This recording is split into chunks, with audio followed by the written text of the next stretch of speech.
Hello बच्चों, a very good evening. आज जो हमारा टारगेट नीट माइनर टेस्ट 07 था उसका केमिस्ट्री पेपर का सॉल्यूशन जो है वो हम डिस्कस करेंगे। तो चलिए let's start with our first question. पहला क्वेश्चन हमारा क्या था, आइए। फर्स्ट क्वेश्चन हमारा जो है वो हमारा चैप्टर जो है सॉल्यूशन से लिया गया था। हमें पता है कि सॉल्यूशन, रेडॉक्स और जो ऑर्गेनिक जो है MHI इफेक्ट और IUPAC जो है वो हमारे सिलेबस में थे, ठीक है। आइसोमेरिज्म भी हमारे सिलेबस में था। तो चलिए फर्स्ट जो है क्वेश्चन हमारा 46 नंबर क्वेश्चन क्या कहता है, how much volume of 3.0 m H2SO4 is required for the preparation of 1.0 litre of 1.0 m solution. Hindi में क्या कह रहा है, 1 लीटर 1.0 m विलियन बनाने के लिए 3.0 m H2SO4 के कितने आयन की आवश्यकता होगी। तो चलिए लेट्स स्टार्ट। हमारा एक जो फॉर्मूला था M1V1 is equal to M2V2। M1 की वैल्यू गिवन, V1 की वैल्यू गिवन, M2 की वैल्यू गिवन, V2 की वैल्यू हमें फाइंड करनी है। तो चलिए बहुत इजी था क्वेश्चन, ये तो फटाफट से इसमें वैल्यू पुट कर देते हैं। M1V1 is equal to M2V2, ठीक है। हमें कितना दिया हुआ है, M1 जो है वो हमें दे रखा है 1.0 लीटर। कितना दे रखा है, 1.0 m जो हमें दे रखी है। वॉल्यूम जो हमें दे रखी है 1.0 लीटर, V1 की वैल्यू। M2 जो है वो हमें दे रखा है 3.0 m और V2 जो है वो हमें निकालना है, उसकी वैल्यू जो है हमें ज्ञात करनी है। तो 1.0 इंटू 1.0 अपॉन में 3.0 इज इक्वल टू V2। तो ये वैल्यू थी हमारे पास। आइए अब देखते हैं। तो 1 divided by 3 is equal to V2। यहाँ से V2 की वैल्यू हमारे पास आ जाएगी, कितनी आएगी, तो अगर यहाँ पे देखा जाए तो 3 3 9, तो मेरे पास हो जाएगा 0.3333। तो ये वैल्यू मेरे पास आएगी, जो कि किस में आएगी, लीटर में आएगी। बट हमें जो ऑप्शन जो है उसमें देखिए, ऑप्शन में हमें ml में वैल्यू पूछी गई है। ml में पूछी गई है तो नो प्रॉब्लम, हमें इसको क्या है, चेंज कर लेना है। तो हमारे पास कितना आ जाएगा, 333.3 ml। तो ये जो है हमारा फाइनल आंसर रहेगा 333.3 ml। क्वेश्चन नंबर 46 का हमारा क्या आंसर रहा, आंसर नंबर सी ऑप्शन जो है वो हमारा करेक्ट ऑप्शन है। चलिए तो देखते हैं क्वेश्चन नंबर 47 हमसे क्या कहता है। तो क्वेश्चन नंबर 47 ये रहा हमारे सामने, the volume of water added to 500 ml, क्या लिखा हुआ है, 0.1 m NaOH so that its strength become to 10 milligram NaOH पर मिलीलीटर, ठीक है। 500 ml 0.m NaOH की विलियन में मिलाए गए H2O का आपको बताना है कि इतना, जितनी भी इसकी स्ट्रेंथ देखी है, ठीक है, इसमें क्या लिखा है, इतना विलियन है, 500 ml है, 0.5 m है, इसके अंदर कितना मैं H2O मिलाऊं जो कि इसकी स्ट्रेंथ जो है वो कितनी हो जाए, जिससे कि सामर्थ्य 10 मिलीग्राम NaOH प्रति मिलीलीटर हो जाए, इतनी हो जाए। तो चलिए सबसे पहले देखते हैं स्ट्रेंथ ऑफ NaOH। हमें देखा है strength of NaOH, strength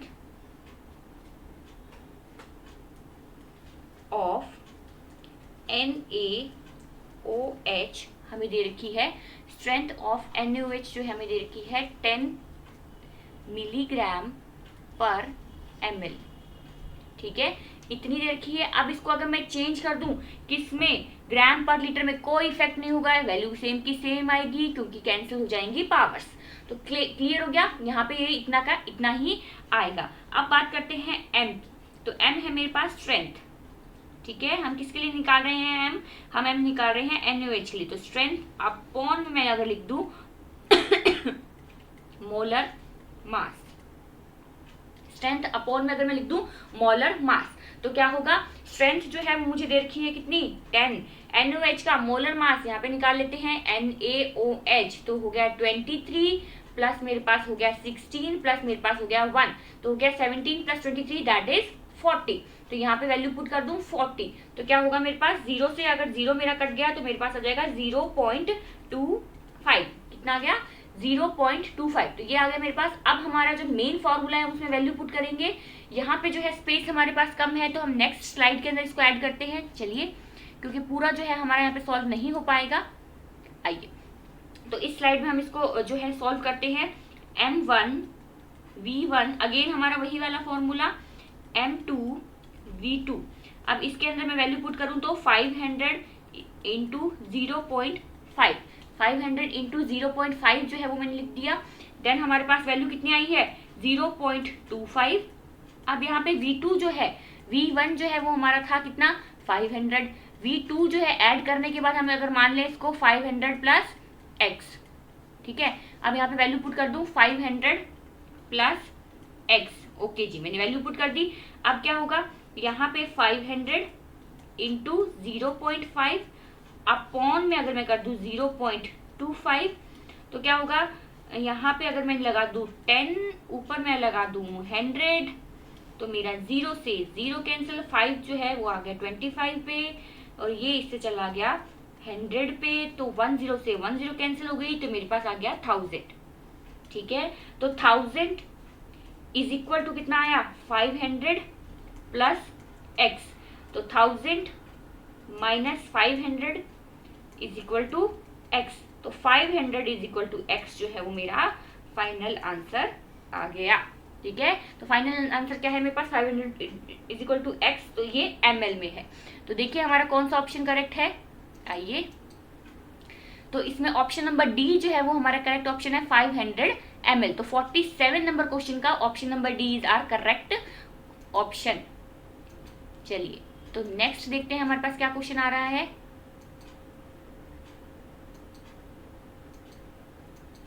next question हमारे पास 48 number question, normality of 10% weight by volume दे रखी है आपको 10%, H2SO4 solution is nearly 10% weight by volume H2SO4 विलियन की नॉर्मल तक लगभग। आपको क्या बतानी है नॉर्मेलिटी, क्या बतानी है नॉर्मलता। चलिए तो फर्स्ट ऑफ ऑल तो हम इसमें इक्विवेलेंट वेट निकाल लेते हैं। पेन जो है हमारा शायद सिलेक्टेड नहीं है,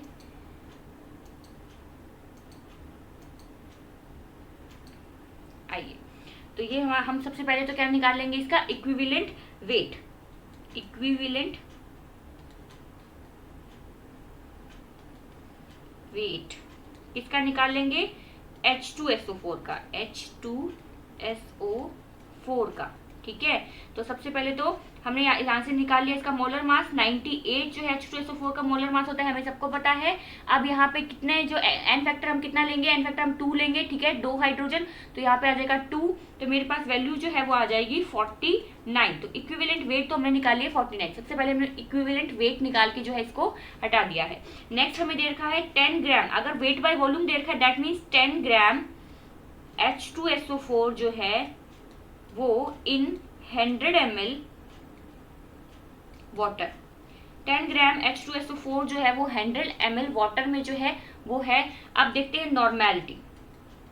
अब इसको मैं नेक्स्ट पेज पे ले लेती हूँ क्योंकि आई थिंक यहाँ पे ये नहीं आएगा पूरा, तो आइए नेक्स्ट पेज पे देख लेते हैं।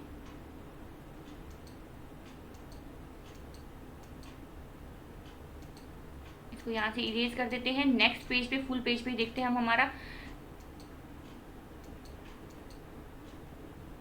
पेन। चलिए तो हमारे पास जो है नॉर्मेलिटी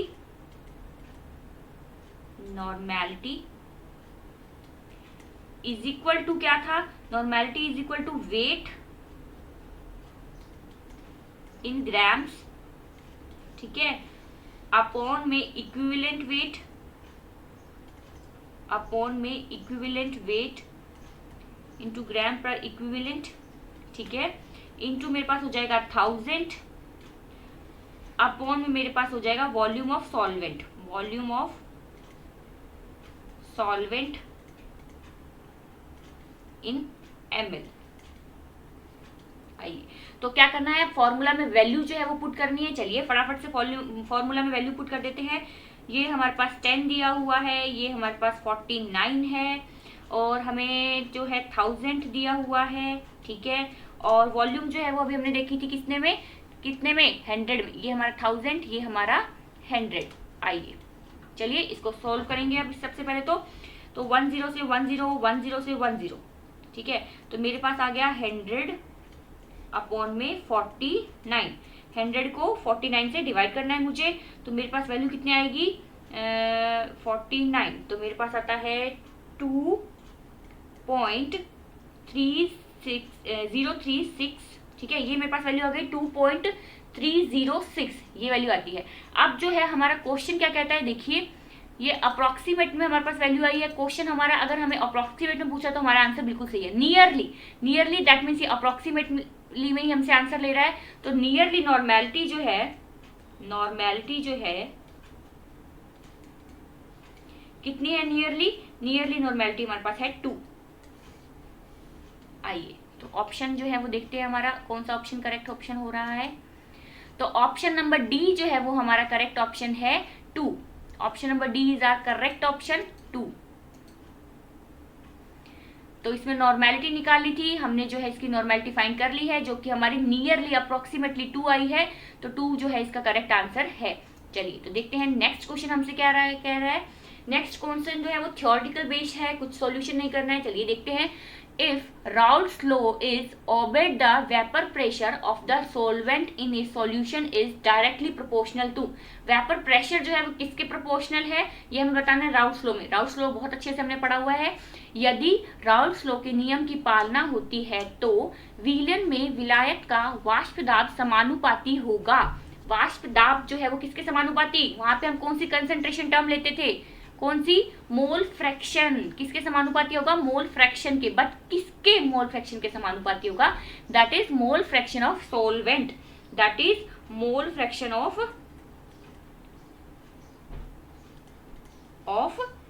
सॉल्वेंट।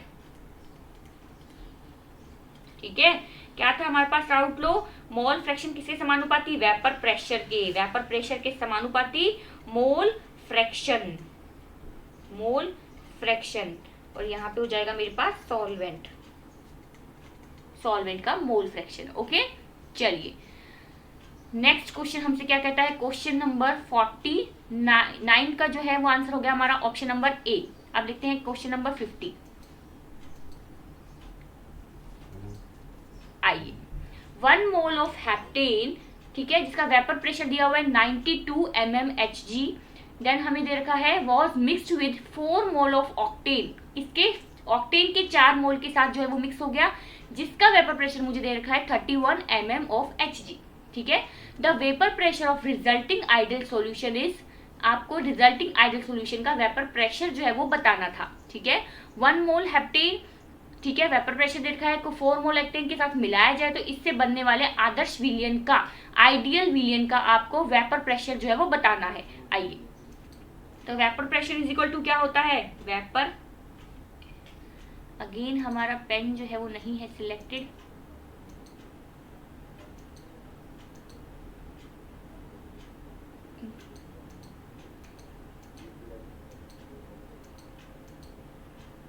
हाँ, तो पेन इसमें से सिलेक्ट करते हैं सबसे पहले। तो आइए, तो सबसे पहले अगर हम देखें तो हमें दे रखा है वेपर प्रेशर, वेपर प्रेशर किसका, सॉल्यूशन का। Vapour pressure of solution is equal to क्या होता है, इज इक्वल टू होता है x मोल फ्रैक्शन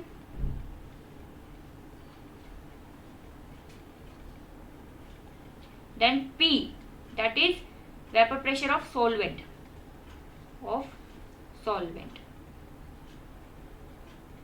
अब ये भी हमारा सॉल्वेंट का है।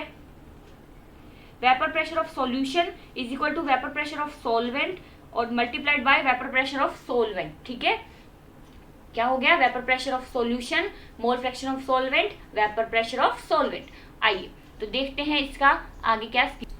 सबसे पहले तो हम इसका मोल फ्रैक्शन जो है वो फाइंड कर लेंगे। आइए, मोल फ्रैक्शन जो है उसका देखते हैं। हमें दे रखा है मोल्स कितने दे रखे हैं, हेप्टेन के हमें दे रखे हैं 4 मोल्स,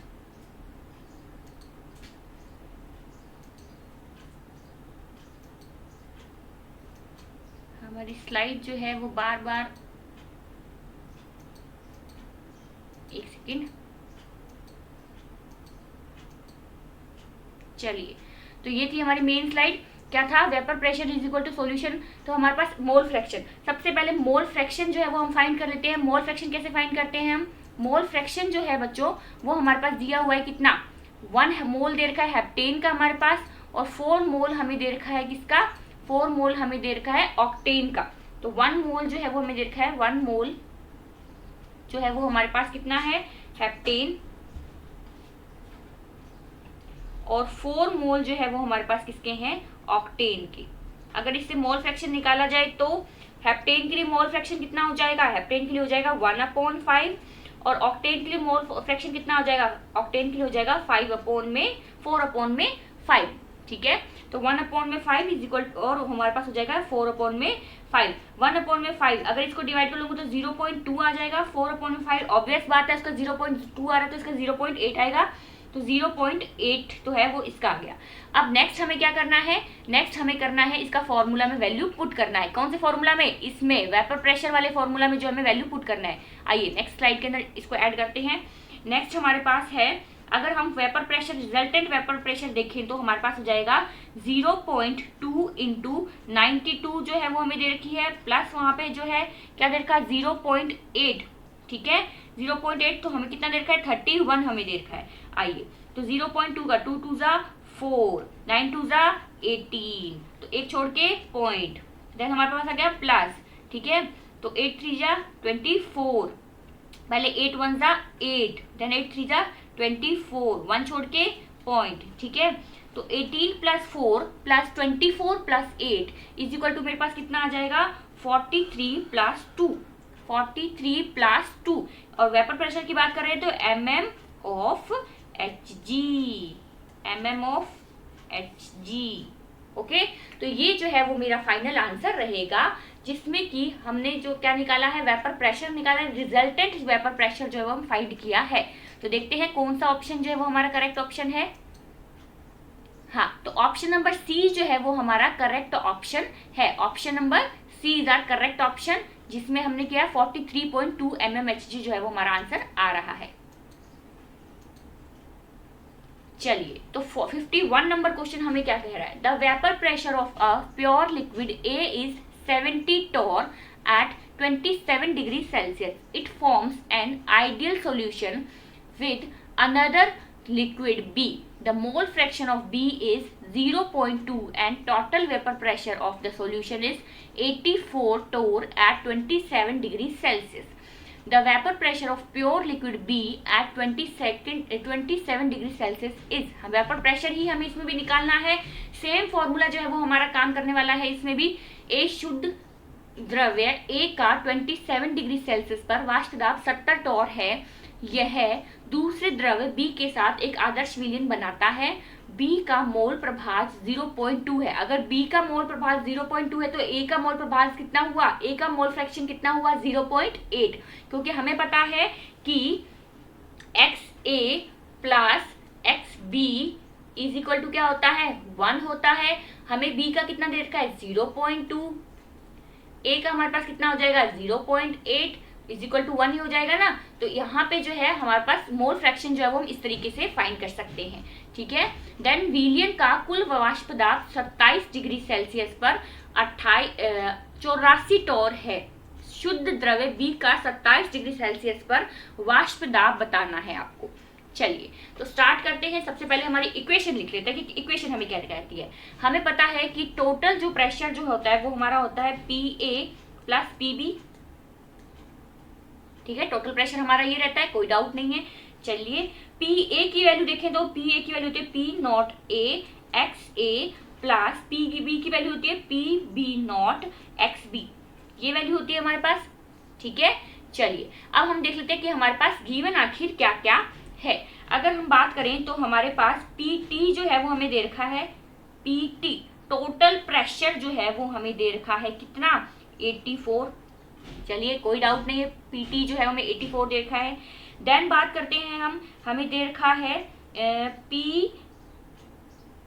PA नॉट वो हमें दे रखा है 70, और XA हमारे पास है 0.8, और PB नॉट जो है वो हमें निकालना है। और हमें जो लास्ट वैल्यू जो है वो दे रखी है किसकी, लास्ट वैल्यू दे रखी है XB की, वो हमें दे रखी है 0.2। बस इतनी सी बात। अब फटाफट से जो है फॉर्मूला में वैल्यू जो है हमें पुट करनी थी। आइए नेक्स्ट पेज पे देखते हैं, क्योंकि इस पेज पे जो है ये फिल नहीं हो पाएगा। आइए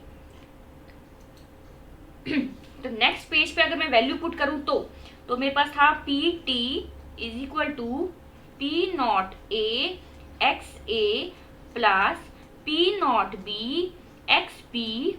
तो पी टी जो है वो मेरे को दे रखा है 84, ये मुझे दे रखा है 56, ये मुझे दे रखा है 56 जो है वो मैंने इसमें से फाइंड किया, क्योंकि क्या था पी नॉट ए एक्स ए, ठीक है, ये था मेरे पास। तो 70 इंटू 0.8, ठीक है, तो 8 7 जा 56 और पॉइंट लगेगा तो ये आ जाएगा हमारे पास पूरा पूरा 56। तो यहाँ से मैंने इसको डायरेक्ट 56 लिख दिया, तो कंफ्यूज मत होइएगा इसमें। देन हमारे पास पी बी नॉट और दे रखा है 0.2, ओके, कोई प्रॉब्लम नहीं है इसमें भी। अब 84 जो है उसमें से माइनस कर दूंगी मैं 56, और इधर जो है पी बी नॉट मेरा और 0.2 है जो एज इट इज रह जाएगा। अब बात करते हैं 84 में से 56 माइनस करने की। 84 में से 56 अगर माइनस करते तो कितने आता है 28, ठीक है, 14 में से 6 8 और देन मेरे पास कितना आ गया 28 जो है इसकी वैल्यू आ गई। अगर इसके अपोन में इसको 0.2 नीचे लेके आ जाती हूँ तो पी बी नॉट जो है ऐसा हो जाता है। अब ऊपर जो है अगर 10 की पावर लगा दूं तो ये मेरा पॉइंट हट जाएगा, ये इससे चला जाएगा कितने पे, ये इससे चला जाएगा 14 पे, ठीक है। तो क्या हो गया 14 इंटू 10 इज इक्वल टू कितना हो गया 140 torr is equal to P B nought. तो मेरा आंसर आया है 140 टोर। आइए देखते हैं कौन सा ऑप्शन जो है वो हमारा करेक्ट ऑप्शन है। करेक्ट ऑप्शन जो है वो हमारा है ऑप्शन नंबर सी, जो है वो हमारा करेक्ट ऑप्शन है। 140 टोर जो है वो हमारा करेक्ट ऑप्शन है। आइए तो देखते हैं हमारा नेक्स्ट क्वेश्चन 52 नंबर क्वेश्चन क्या कहता है। 52 नंबर क्वेश्चन, आइए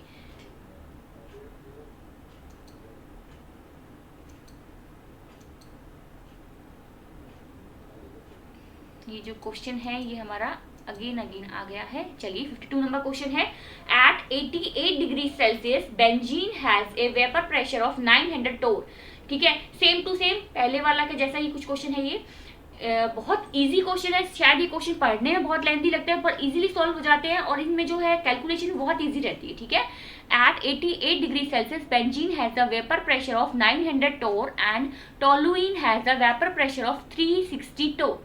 What is the mole fraction of benzene in the mixture with toluene that will boil at 88 degrees Celsius at 1 atmosphere pressure? Benzene toluene form an ideal solution. 88 degree Celsius पर benzene का वाष्पदाब 900 टोर तथा toluene का 360 टोर है। Benzene का मोल प्रभाज toluene के साथ मिश्रण में क्या है जो कि 1 एटमॉस्फेयर पर 88 डिग्री सेल्सियस पर उबलता है। बेंजीन तथा टोलुइन एक आदर्श विलयन है। चलिए तो क्या है हमारे को, सबसे पहले तो क्या है हमें दे क्या रखा है हम वो बात कर लेते हैं। हमें दे रखा है at 88 degree Celsius benzene has vapour pressure. Benzene का जो है वेपर प्रेशर हमें दे रखा है बेंजीन, ठीक है, बेंजीन का वेपर प्रेशर जो है वो हमें कितना दे रखा है 900 टोर 900 टोर। देन हमें देखा toluene has a vapour pressure at इतना। तो टोलुइन का अगर वेपर प्रेशर देखें तो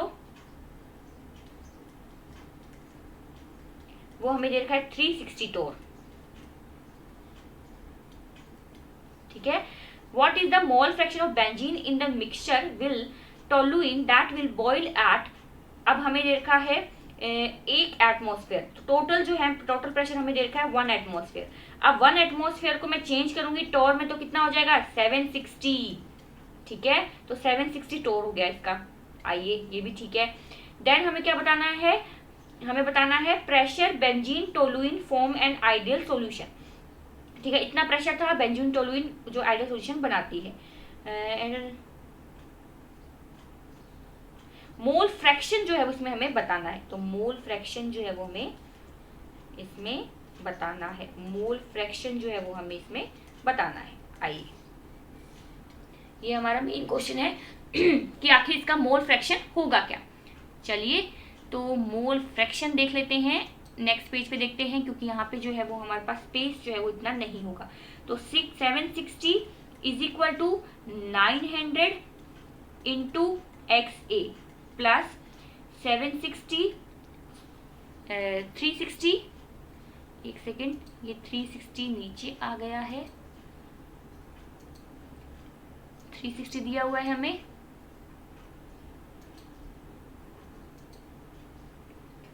तो चलिए हमें दिया हुआ है 360, ठीक है, इंटू हमारे पास हो जाएगा 360 इंटू हो जाएगा एक्स बी। देखिए हमें क्या दिया हुआ है, अगर इसकी इक्वेशन देखूं तो मेरे पास क्या होगी, पी टी, ठीक है, क्या है हमारे पास, P A X A plus P B X B, ये था हमारे पास। अब हमें पता है X A plus X B minus is equal to होता है 1। अगर यहां से मैं एक्स ए की वैल्यू निकालूं तो क्या आएगी, 1 माइनस एक्स बी। चलिए तो वैल्यू पुट कर देते हैं, 760 इज इक्वल टू 900 एक्स ए, यहां से मैंने इसकी वैल्यू पुट कर दी एक्स बी की, तो 360 1 माइनस 360 एक्स बी की वैल्यू, एक्स बी की वैल्यू हमने यहाँ से निकाली है तो एक्स ए, तो यहाँ पे एक्स ए हो जाएगा, तो यहाँ पे हो जाएगा मेरे पास एक्स ए। ओके, कोई प्रॉब्लम नहीं है। अब आइए अब हम करते हैं इधर से इसको एक बार सॉर्ट आउट, तो 900 एक्स ए, कोई प्रॉब्लम नहीं है, देन 360 माइनस 360 एक्स ए। ओके, देन हमारा ये इसके पास चला जाएगा, तो 760 माइनस 360 इज इक्वल टू मेरे पास हो जाएगा 900 एक्स ए माइनस 360 एक्स ए। तो यहाँ से मेरे पास आ जाएगा 0 में से 0 गया 0, 6 में 6 गया 0, 7 में से 3 गया 4, ठीक है। अब इधर से 0 में से 0 गया 0, तो 10 में से 6 गया 4, देन 8 में से 3 गया 5, 540 एक्स ए, इतना आ गया। अब यहाँ से एक्स ए की वैल्यू निकाल लूंगी, 400 अपॉन में आ जाएगा 440 इज इक्वल टू हो जाएगा एक्स ए, 400 अपॉन में 440 इज इक्वल टू एक्स ए, इसको मैंने इससे काट दिया, ठीक है। अब यहाँ पे इसको सॉल्व कर लेते हैं, X A is equal to मेरे पास आ जाएगा कितना, X A is equal to आ जाएगा, ये अगर ये चला जाए 20 पे और ये चला जाए मेरा 2 पे और 7 पे, 27 पे, ये 2 पे 27 पे, तो ये मेरे पास आ जाएगा 0.74 जो है वो मेरे पास इसकी वैल्यू आ जाएगी। अब देखिए ये मेरे पास एक्स ए आया 0.74, और यहाँ पे मैंने आपको बताया था X A plus X plus X B is equal to 1 होता है। तो अगर एक्स ए 0.7 है तो एक्स बी कितना आएगा, अप्रोक्सीमेटली 0.3 आएगा, ठीक है। पीछे की वैल्यू नहीं देख रहे, अप्रोक्सीमेटली 0.3 आएगा। तो ये जो है हमारे मोल फ्रैक्शन है एक्स ए और एक्स बी के। लेट्स सी कि हमारा कौन सा जो आंसर है वो करेक्ट आंसर हो रहा है। तो इसमें से हमारा आंसर नंबर डी जो है वो हमारा करेक्ट आंसर हो रहा है 0.74। ओके, चलिए तो नेक्स्ट क्वेश्चन देखते हैं क्या है हमारे सामने। Which is not a colligative property. Colligative property कौन कौन सी है, ऑस्मोटिक प्रेशर बिल्कुल है, लॉवरिंग इन वेपर प्रेशर बिल्कुल है, डिप्रेशन इन फ्रीजिंग पॉइंट ये भी है, रिफ्रैक्टिव इंडेक्स जो है डी ऑप्शन जो है इसका करेक्ट ऑप्शन है, क्योंकि रिफ्रैक्टिव इंडेक्स जो है भाई वो हमारी एक कॉलिगेटिव प्रॉपर्टी नहीं है। रिफ्रैक्टिव इंडेक्स जो है वो हमारी कॉलिगेटिव प्रॉपर्टी नहीं है, तो ऑप्शन नंबर डी जो है वो करेक्ट ऑप्शन है। आइए तो नेक्स्ट क्वेश्चन देखते हैं हमारा। The freezing point of a 0.05 molar solution of a non electrolyte in water is KF is equal to 1.86 K molarity, ठीक है। एक विद्युत अनअपघट्य का पानी में, ठीक है, पानी में 0.05 मोलर विलयन का हिमांक है। हिमांक आपको बताना है, के की वैल्यू आपको दे रखी है 1.86, के की वैल्यू कितनी दे रखी है 1.86 जो है वो हमें के की वैल्यू दे रखी है। अब इसके अंदर करेंगे क्या, देखिए हमें पता होता है कि फ्रीजिंग पॉइंट, हमने पढ़ा था फ्रीजिंग पॉइंट वाला कंसेप्ट। फ्रीजिंग पॉइंट वाले में क्या होता है, हमारे पास डेल टी एफ जो है वो समानुपाती या फिर डायरेक्टली प्रोपोर्शनल होता है एम के, ठीक है। अब हमने क्या किया था, हमें यहाँ पे एक कांस्टेंट लगा देते थे, del T F is equal to K F M, बस इतनी सी बात थी। अब हमें क्या क्या दिया हुआ है देखते हैं। हमें मोलर सॉल्यूशन यानी कि हमें एक तो के एफ की वैल्यू दे रखी है 0.86, चलिए इसको लिख दिया हमने। देन हमें दे रखा है 0.05 जो है वो हमें इसकी वैल्यू दे रखी है। अब देखते हैं इसका 5 6 30, ठीक है, 5 6 30 तो 0, देन हमारे पास हो गया 8 5 40, तो ये मेरे पास हो गया 3, देन हमारे पास 5 6 30 9 9, और ये हो गया हमारे पास 59.0.0। ठीक है, अगर हमने 4 छोड़ के पॉइंट भी लगा दिया है तो हमारे पास ऐसा जो है वो आ गया है। ठीक है, 4 छोड़ के पॉइंट लगाना था हमको, हमने लगा दिया। अब बात आती है किसकी, यहाँ पे देखा है हमको 0.093 जो है वो हमारी वैल्यू आ गई है, बट हमें निकालना क्या है, हमें टी एफ की वैल्यू निकालनी है, हमारे डेल टी एफ की वैल्यू निकली है। नेक्स्ट स्लाइड में देखिए, चलिए, तो टी एफ की वैल्यू क्या हो जाएगी, टी एफ की वैल्यू हो जाएगी 0 माइनस हमारी जो भी वैल्यू आई थी 0.093 इज इक्वल टू आ जाएगा -0.093 डिग्री सेल्सियस। तो टी एफ की वैल्यू मेरे पास आ जाती है -0.093 degree Celsius. Okay, correct option. अब देखते हैं करेक्ट ऑप्शन क्या है हमारा। तो इसमें अगर करेक्ट ऑप्शन देखा जाए तो ऑप्शन नंबर डी जो है वो हमारा करेक्ट ऑप्शन है, ऑप्शन नंबर सी जो है वो हमारा करेक्ट ऑप्शन है, क्योंकि माइनस में हमें वैल्यू चाहिए, तो 0.093 -0.093 इज आर करेक्ट ऑप्शन। तो 54 का ऑप्शन नंबर सी जो है वो करेक्ट ऑप्शन है। लेट्स सी क्वेश्चन नंबर 55 हमसे क्या कहता है। आइए, elevation in boiling point has इतना, एलिवेशन दे रखा है बॉइलिंग पॉइंट का 0.52 degree Celsius when 6 gram of compound X has dissolve in 100 gram of water. ठीक है, ये दे रखा है molecular weight of X is, क्या दे रखा है, आपको बताना है कितना, मॉलिक्यूलर वेट बताना है X का। K इज इक्वल टू कितना दे रखा है 5.2 K मोल इनवर्स 100 ग्राम H2O। ध्यान रखिए ये 100 ग्राम H2O दे रखा है। सबसे पहले हम इसी को सॉर्ट आउट कर लें। ठीक है, अगर यहाँ 1000 ग्राम H2O देता तो क्या कंडीशन बनती है, और 100 ग्राम H2O दे रखा है तो क्या कंडीशन बनती है। चलिए लेट्स सी। तो सबसे पहले इसी को सोल्व करें, पर एक फॉर्मूला अगर देखा जाए तो इसके लिए क्या फॉर्मूला होगा। देखिए, अभी हमने पीछे वाले जो क्वेश्चन में डिस्कस किया है, इसमें अप्रोक्सीमेटली सभी फॉर्मूलाज जो है वो एक दूसरे से जुड़े हुए रहते हैं क्वालिटेटिव प्रॉपर्टीज में। तो हमारे पास फॉर्मूला रहता है del T B, 1 second, okay. तो फॉर्मूला जो है वो हमारे पास रहता है डेल टी बी समानुपाती या फिर कहेंगे directly proportional to M. Again इसमें भी ऐसा ही होगा, डायरेक्टली प्रोपोर्शनल का साइन अगर हम हटाएंगे तो हमारे पास क्या आ जाएगा, एक कोई ना कोई कांस्टेंट आ जाएगा के बी, देन हमारे पास हो गया एम। ओके, ये कांस्टेंट आ गया हमारे पास। अब यहाँ पे बात की गई है किसकी, 5.2 के मोल 100 ग्राम, ये दे रखा है। अब इसको अगर मैं चेंज करूंगी तो यहाँ पे 1000 ग्राम होना चाहिए। ठीक है, तो अगर चेंज करती हूँ तो यहाँ पे क्या आ जाएगा 0.52 के। ठीक है, तो यही मेरे पास आ जाएगा 0.52 के मोल इनवर्स। ठीक है, अब बात करते हैं इसको, इसमें जो है वैल्यू इसकी जो अगर पुट करें तो वैल्यू पुट करें तो हमारे पास क्या रह जाएगा, इसकी वैल्यू हमें देखिए 0.52, टीबी की वैल्यू, के बी की वैल्यू जो है वो हमने निकाल ली, इसको चेंज कर दिया 0.52, और एम जो है उसकी वैल्यू हमें दे रखी है एक्स। ठीक है, अब इसमें क्या है, हमें 6 जो है वो ग्राम में वैल्यू दे रखी है, एक्स जो है वो हमें इसमें से निकालना है, एक्स हमें इसमें से निकालना है, अपॉन में हमारा हो गया इंटू हो गया 1000, अपॉन में हमारा हो गया 100। सेम टू सेम अभी हमने जो किया था सॉल्वेंट के लिए, सोल्यूट के लिए वो कर दिया।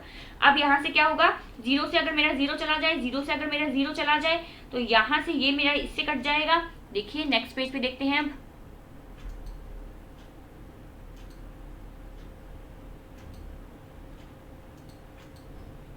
चलिए, तो नेक्स्ट पेज पे अगर देखें तो मेरे पास क्या वैल्यू थी, 0.52 ये आ रहा था, इज इक्वल टू 0.52 ये आ रहा था, इनटू मेरे पास आ रहा 6, अपॉन हमने इसको x मान लिया था जिसका हमको मोलर मास निकालना है, इनटू हमारा अगेन 1000, और इतनी हमें जो वैल्यू दे रखी है वो 100, जो कि इसके अंदर 6 ग्राम जो है वो 100 के अंदर। ठीक है, अब ये इससे कट गया, देन हमारा 10 से 10 गया, 10 से 10 गया था, तो ये हमारा आ गया 60। ठीक है, कितना आ गया हमारा 60, फाइनल आंसर इज आर 60। तो x की वैल्यू जो है वो आ गई हमारे पास 60, यानी कि मॉलिक्यूलर वेट जो है वो हमारे पास कितना आ गया 60। आइए तो देखते हैं कौन सा ऑप्शन हमारा करेक्ट ऑप्शन बोल रहा है। तो ऑप्शन नंबर बी जो है वो हमारा करेक्ट ऑप्शन है, 55 का ऑप्शन नंबर बी। आइए 56 नंबर क्वेश्चन हमसे क्या कहता है। 56 नंबर क्वेश्चन कहता है pure benzene freezes at 5.14 degree Celsius at a certain place but a 0.374 m solution of tetrachloroethane in benzene freezes at 3.55 degree Celsius. The KF for the benzene, आपको benzene का जो है KF जो है वो बताना है, ठीक है। अब हम देखिए प्योर बेंजीन के टेम्परेचर, प्योर बेंजीन कितने पे फ्रीजेस हो रही है, 5.45 डिग्री सेल्सियस पे, ठीक है। और सर्टेन प्लेस बट ए इतना एम सोल्यूशन ऑफ टेट्राक्लोरोइथेन, टेट्राक्लोरोइथेन के साथ अगर सॉल्यूशन की बात की जाए बेंजीन के, तो हमारे पास कितना आ रहा है 3.55 डिग्री सेल्सियस, ये आ रहा है 3.55 डिग्री सेल्सियस। आइए तो अब अगर हम बात करें किसकी, टीबी की, डेल टी एफ, क्योंकि फ्रीजिंग पॉइंट पूछ रहा है, बॉइलिंग पॉइंट नहीं पूछ रहा, तो डेल टी एफ की बात करेंगे, ना कि टी बी की बात करेंगे, ठीक है। तो हमारे पास आ रहा है डेल टी एफ तो है -5.45 माइनस 3.55, चलिए इसको माइनस कर देते हैं। 5 में से 5 गया 0, ठीक है। देन 4 आ गया 14 में से 5, देन मेरे पास हो गया यहाँ पे 9 1 ये पॉइंट, तो 1.9 जो है इसमें मेरा आंसर आ रहा है 1.9, क्योंकि यहाँ पे जो है एक सेकेंड, हमने यहाँ पे एक मिस्टेक कर दी है ना। देखिए यहाँ पे जो है हमें माइनस करना था किसको, बेंजीन, प्योर बेंजीन वाले में से हमें माइनस करना था, सॉल्यूशन को हमने माइनस करना था इस प्योर बेंजीन में से, तो हमें क्या है उल्टा इसका लिख दिया है हमने। चलिए एक बार इसको चेंज कर लेते हैं, आइए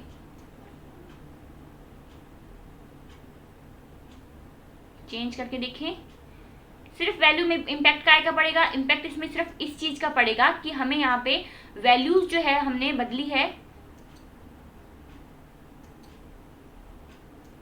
पेन सिलेक्ट कर लिया, हाँ जी। तो चलिए तो ये जो है हम यहाँ पे करेंगे, तो देखिए हमें सॉल्यूशन में से जो है माइनस करना है प्योर बेंजीन को, तो हमने गलती से क्या कर दिया, हमने इसको इसमें से माइनस कर दिया। तो हमारे पास अगर डेल टी एफ की वैल्यू अगर मैं देखूं तो होगा 3.55 माइनस 5.45, समझ रहे हैं, 3.55 को माइनस 4.55, देन हमारी वैल्यू तो वही आएगी, पर हमारा जो साइन जो है वो चेंज हो जाता है, 1.9 जो है साइन जो है उसमें हमारा चेंज हो जाता है, ठीक है। वहां पे हमारा माइनस नहीं आ रहा था क्योंकि हमने 5.45 जो है वो पहले ले लिया था और ये हमने बाद में लिया था, जबकि हमको सॉल्यूशन में से माइनस करना था और हमने क्या है सॉल्वेंट में से माइनस करने की कोशिश कर दी थी, जो हमारा वहां पे जो रॉन्ग आंसर आता। तो माइनस 1.9 जो है वो यहाँ पे मेरा आंसर आ रहा है। अब आगे क्या कह रहा है, डेल टी एफ, अगेन वही बात, के एफ इंटू हमें कितनी वैल्यू दे रखी है, मोलल, तो क्या दे रखा है 0.374। आइए तो नेक्स्ट पेज पे इसको डिस्कस करते हैं। हमें वैल्यू दे रखी है 1.9 इंटू के एफ इंटू 0.374, तो 1.9 अपॉन में 0.374 इंटू मेरे पास कितना आएगा, ठीक है। अगर मैं यहाँ पे कर दूं, ऊपर लगा दूं मैं 3 0, ठीक है, और नीचे लगा दूं मैं कितनी 1 0, तो यहाँ से मेरा पॉइंट से पॉइंट कट गया, 1 0 से 1 0 कट गई, तो मेरे पास आ जाएगा 190 डिवाइडेड बाय 1900 डिवाइडेड बाय 374, ठीक है। तो अप्रोक्सीमेटली मेरे पास यहाँ पे आंसर आ जाएगा 37.4, तो आंसर आ जाएगा 0.8, तो ये हो गया मेरे पास 7, तो ये हो गया मेरे पास कितना आएगा 5.08, तो कुल मिला के हमारा अप्रोक्सीमेटली 5.08 जो है वो आंसर आ रहा है, 5.08 मोल इनवर्स, ये हमारे पास इसका फाइनल आंसर आ गया 5.08 केजी मोल इनवर्स। ओके चलिए तो नेक्स्ट क्वेश्चन देखते हैं हमारे सामने क्या आ रहा है। तो चलिए देखते हैं नेक्स्ट क्वेश्चन हमें क्या कहता है।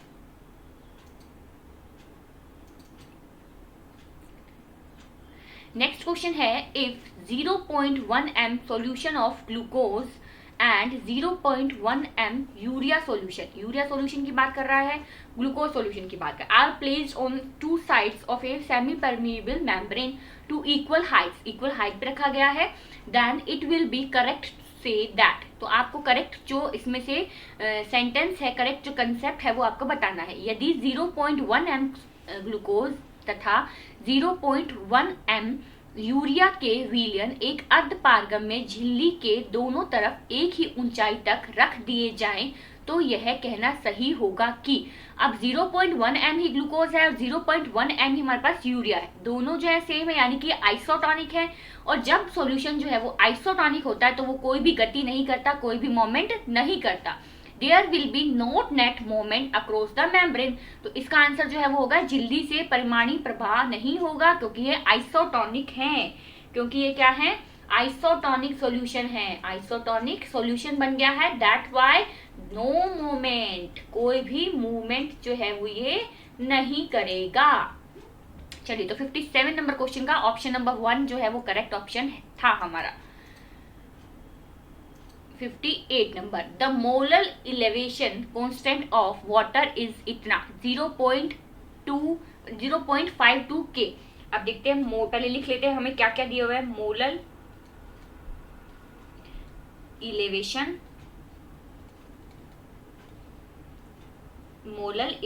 कांस्टेंट की मोलर इलेवेशन कांस्टेंट क्या हो गया हमारे पास, किसकी बात कर रहा है ये, तो KB, एक सेकेंड, यहाँ पे बात कर रहा है KB की, ठीक है, बॉइलिंग पॉइंट के लिए तो हम यहाँ पे KB मान रहे हैं इसको, तो ये हो गया KB हमें कितना दे रखा है, 0.52 के मोलैरिटी इनवर्स। चलिए, तो ये हमें दे रखा है। अब सेकंड देखते हैं हमें क्या दे रखा है। एक हमें बोला है कि the boiling point of 1.0 molar aqueous, boiling point जो है वो आपको बताना है 1.0 मोलर एक्वस का। अब बात आती है मोलैरिटी मुझे कितनी दी है, 1.0, ठीक है। अब मुझे इसके लिए क्या चाहिए, ये क्या बोल रहा है, अज्यूमिंग कंप्लीटली डिसोसिएशन, एसोसिएशन, ठीक है। तो ये किसमें था, तो ये हम पढ़ेंगे वांट ऑफ। सबसे पहले हम इसका वांट ऑफ फैक्टर निकालते हैं, वांट ऑफ फैक्टर। तो कैसे निकालेंगे KCl के लिए van't Hoff factor, KCl is equal to हो गया K प्लस Cl माइनस, कितने आयंस में, 2 आयंस में। तो I जो है वांट ऑफ फैक्टर जो है इसको हम I से रिप्रेजेंट करते हैं, पता है हमें, तो ये जो है वो हमारा हो जाएगा 2। चलिए, अब क्या होगा, हम इक्वेशन में जो है वैल्यू पुट कर देते हैं बस। आइए, मुझे दे रखा क्या है, डेल TB, ये हमारी इक्वेशन है, KFMI। चलिए, डेल TB जो है वो मुझे निकालना है। KF की वैल्यू मुझे दे रखी है 0.52, M की वैल्यू मुझे दे रखी है 1.0 और I की वैल्यू मुझे दे रखी है 2। क्लियर, कोई डाउट नहीं है। चलिए, अब अगर देखते हैं तो 2 2 जा 4, 5 2 जा 10, तो ये हो गया मेरे पास 104। अब हमें पॉइंट लगाना है, तो 2 छोड़ के पॉइंट लगा दूं, तो मैं यहाँ पे पॉइंट लगा दूंगी तो 1.04, ठीक है, 1.04। अब बॉइलिंग पॉइंट ऑफ वाटर हमें पता कितना होता है, boiling point of water is equal to 100 degree Celsius. तो इसमें 100 प्लस मैं अगर कर दूं 1.04, तो मेरे पास आंसर कितना आ जाएगा, 101.04 डिग्री सेल्सियस। कितना टेम्परेचर, डेल TB जो है वो कितनी आई है हमारे पास, डेल TB आ गई है हमारे पास 1.004 डिग्री सेल्सियस। तो ये जो है हमारा करेक्ट आंसर है, ठीक है, करेक्ट आंसर है। The molar elevation constant of water इतना, the boiling point of इतना KCl solution should be, इसका कितना आएगा आंसर, 104, तो ये जो है वो हमारा सही आंसर होगा। क्वथनांक जो है वो इसका कितना रहेगा, क्वथनांक रहेगा 101.04, ठीक है। आइए, अब देखते हैं हमारा नेक्स्ट क्वेश्चन हमसे क्या कहता है। Next question is a 5.8%, weight by volume दे रखा है हमें 5.8%, ठीक है, क्या दे रखा है, wait by volume 5.8%, will exert an osmotic pressure closest to which one of the following, इन सब में से किसके क्लोजेस्ट जो है वो ऑस्मोटिक प्रेशर जो है वो बनाएगा। चलिए, तो सबसे पहले हम क्या करते हैं, हम इसमें से 5.8 का मतलब क्या है वो देखते हैं, प्लस हम इसकी आई की वैल्यू निकालते हैं। किसके लिए आई की वैल्यू, NaCl के लिए आई की वैल्यू निकालते हैं। आइए हम देखते हैं, पाई इज इक्वल टू क्या होता है हमारे पास, ICRT, ठीक है, pi is equal to ICRT। Okay, अब आगे क्या होता है देखिए, अब RT जो है वो हमारा कांस्टेंट मान लेते हैं हम, ये है हमारा कांस्टेंट, तो हमारे पास पाई इज इक्वल टू हो गया समानुपाती IC, pi is equal to हो गया क्या, डायरेक्टली प्रोपोर्शनल टू IC। अब बात कर लेते हैं हम किसकी, यहाँ पे अगर NaCl की बात करूं मैं, तो मेरे पास हो जाएगा Na plus and plus Cl minus, तो यहाँ से मेरे पास I की वैल्यू आ जाएगी 2 आयंस, दैट इज 2, तो I की वैल्यू 2। आइए देखते हैं नेक्स्ट पेज पे, ठीक है, तो I की वैल्यू आ गई मेरे पास 2। अब मेरे पास वो था C इज इक्वल टू कितना हो गया, 5.8 दे रखा है मुझे, क्या दे रखा है 5.8, वेट बाय वॉल्यूम दे रखा है तो 5.8 कर दिया। अब बात आती है किसकी, NaCl के लिए, अगर NaCl के लिए मैं निकालूं तो NaCl, तो Na के लिए मेरे पास मोलर मास अगर मैं निकालूं तो 35.5 तो हो गया Cl का, और हमारे पास हो गया 23 हो गया हमारे पास इसका, तो मेरे पास टोटल आ गया 58.5। अभी 58.5 को मैं इसके नीचे रख देती हूँ, 58.5। ओके, अगेन हमारा वही 1000 अपॉन में 100, पिछली बार से हम करते आ रहे हैं कि हमें अगर दे रखा है 5.8 वेट बाय वॉल्यूम, यानी कि 5.8 ग्राम जो है वेट दे रखा है कितने में, 100 ml में, 100 ml में, तो यहाँ पे जो है मैंने 100 ml रख दिया। 10 से मेरी 10 चली गई, 10 से मेरी 10 चली गई, ठीक है, तो यहाँ पे जो है अगर मैं लगा दूं नीचे, यहाँ पे मैं 10 लगा दूं, ठीक है, और ऊपर भी 10 लगा दूं तो इसका कोई मतलब नहीं रह जाएगा, ठीक है, तो यहाँ से 10 चल जाएगी, तो पॉइंट से मेरा पॉइंट भी चला गया, ठीक है, पॉइंट से मेरा पॉइंट भी चला गया। अब बात आती है किसकी, यहाँ से 5.8 दैट इज 220, देन यहाँ पे मेरा आ जाएगा वैल्यू अप्रोक्सीमेटली, मेरी यहाँ पे 1m आ जाएगी वैल्यू, ठीक है, अप्रोक्सीमेटली यहाँ पे मेरी 1m वैल्यू आएगी। हमें अप्रोक्सीमेट वैल्यू में आंसर अगर चाहिए तो ये 1m आएगी हमारी अप्रोक्सीमेट वैल्यू। अब देखिए हमारे ऑप्शंस क्या कहते हैं, ऑप्शन है हमारे पास 5.8% सुक्रोज सॉल्यूशन, 5.8% सुक्रोज सॉल्यूशन, ठीक है, देन हमें दे रखा है वेट बाय वॉल्यूम, देन हमें दे रखा है 2m sucrose solution, just a minute,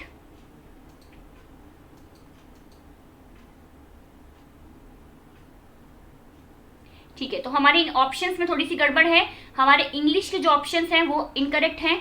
5.8% sucrose solution, 5.8% sucrose solution की जगह यहाँ पे जो है ग्लूकोज सॉल्यूशन, जो कि हिंदी में हमें सही दिया हुआ है, then 2m sucrose solution, then D is equal to 1m sucrose solution, ठीक है। अब जो है हमारा आंसर की तरफ चलते हैं हम, चलिए, तो अप्रोक्सीमेटली 1m जो है वो मेरा आंसर आ रहा है, तो पाई इज इक्वल टू कितना हो जाएगा 2RT, pi is equal to कितना हो जाएगा 2RT, तो यहाँ पे जो है 2m sucrose solution, 2m sucrose solution जो है वो इसका करेक्ट आंसर रहेगा। जो ऑप्शन नंबर कौन सा है, ऑप्शन नंबर 3 है हमारे पास, 2m sucrose solution, 2m sucrose solution, ठीक है। कैसे आया 2m सुक्रोज सॉल्यूशन, हमने यहाँ से जो है कंसंट्रेशन टर्म से इसको निकाल लिया, कंसंट्रेशन टर्म से हमने इसको निकाला, तो 1m जो है कंसंट्रेशन टर्म हमारे पास आई, देन हमारे पास 2 था वॉन्ट ऑफ, क्या था वॉन्ट ऑफ गुणांक की वैल्यू जो थी वो हमारे पास 2 आई थी, और 1m हमारा इससे आ गया तो हमने 2RT रख दिया, तो यानी कि 2m सुक्रोज सॉल्यूशन की बात हो रही है, तो हमारे पास जो ऑप्शन नंबर 3 जो है वो करेक्ट ऑप्शन रहेगा, 2m sucrose solution is are correct option, 2m sucrose solution. आइए तो देखते हैं नेक्स्ट क्वेश्चन हमें क्या कह रहा है, तो क्वेश्चन नंबर जो हमारा है 59, क्वेश्चन नंबर जो 59 है इसका आंसर नंबर 3 जो है वो हमारा करेक्ट ऑप्शन था। Which salt shows maximum osmotic pressure in its 1m solution? आपको सोल्ट्स दिए गए हैं, इसमें से कौन जो है मैक्सिमम जो है ऑस्मोटिक प्रेशर जो है वो बताएगा इन 1m सॉल्यूशन में। चलिए, अब हमें जो है वो पता है ऑस्मोटिक प्रेशर जो होता है, ऑस्मोटिक प्रेशर ऑस्मोटिक प्रेशर जो होता है वो समानुपाती होता है मोल्स के। जितने नंबर ऑफ मोल्स होंगे उतना ही ऑस्मोटिक प्रेशर ज्यादा होगा, जितना ऑस्मोटिक प्रेशर ज्यादा होगा उतने ही नंबर ऑफ मोल्स होंगे, पता है हमें। चलिए, या फिर इसे कह देंगे अगर हमारे पास देखिए डिसोशिएट, अगर इसको डिसोशिएट करें, डिसोशिएट करने पर जितने ज्यादा आयंस ये देगा वही हमारा जो है करेक्ट आंसर रहेगा, उसकी ही परासरण दाब जो है ऑस्मोटिक प्रेशर जो है वो ज्यादा होगा। अब हमें पता है हमारा NH4 3PO4 जो है वो हमें सबसे ज्यादा आयंस देगा। कितने आयंस देगा? 4 आयंस देगा। तो ये जो है हमारा करेक्ट ऑप्शन है। तो ऑप्शन नंबर सी जो है वो हमारा करेक्ट ऑप्शन है क्वेश्चन नंबर 60 के लिए। क्वेश्चन नंबर 60 के लिए क्या करेक्ट ऑप्शन है हमारा? Option number C. देखते हैं नेक्स्ट क्वेश्चन क्या कहता है हमसे। नेक्स्ट क्वेश्चन जो है वो हमें रेडॉक्स में से दिया गया है, यानी कि हमें सॉल्यूशन के जो क्वेश्चंस थे वो हमें इतने दिए गए थे। अब देखते हैं हमारा रेडॉक्स का क्वेश्चन। रेडॉक्स के क्वेश्चन में हमें 2 रिएक्शंस दे रखे हैं, reaction number A and reaction number B.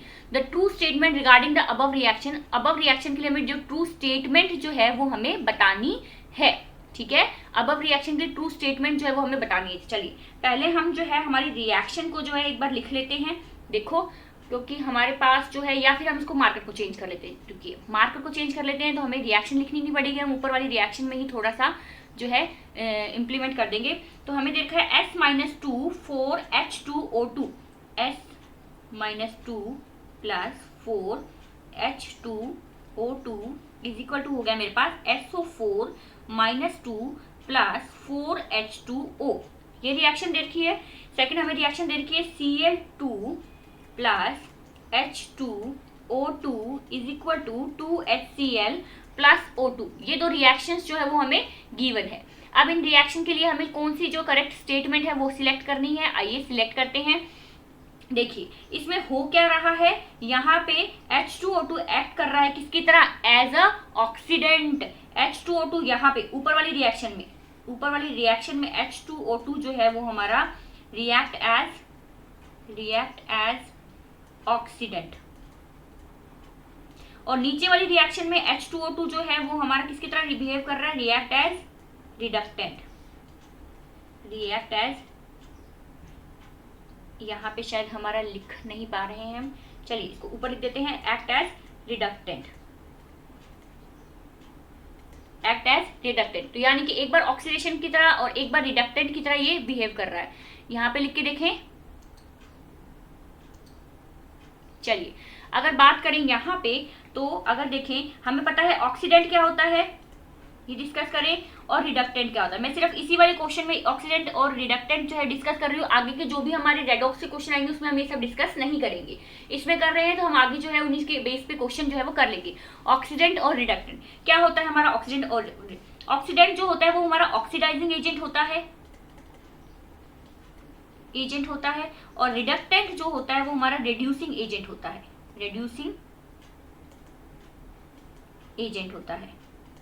ठीक है।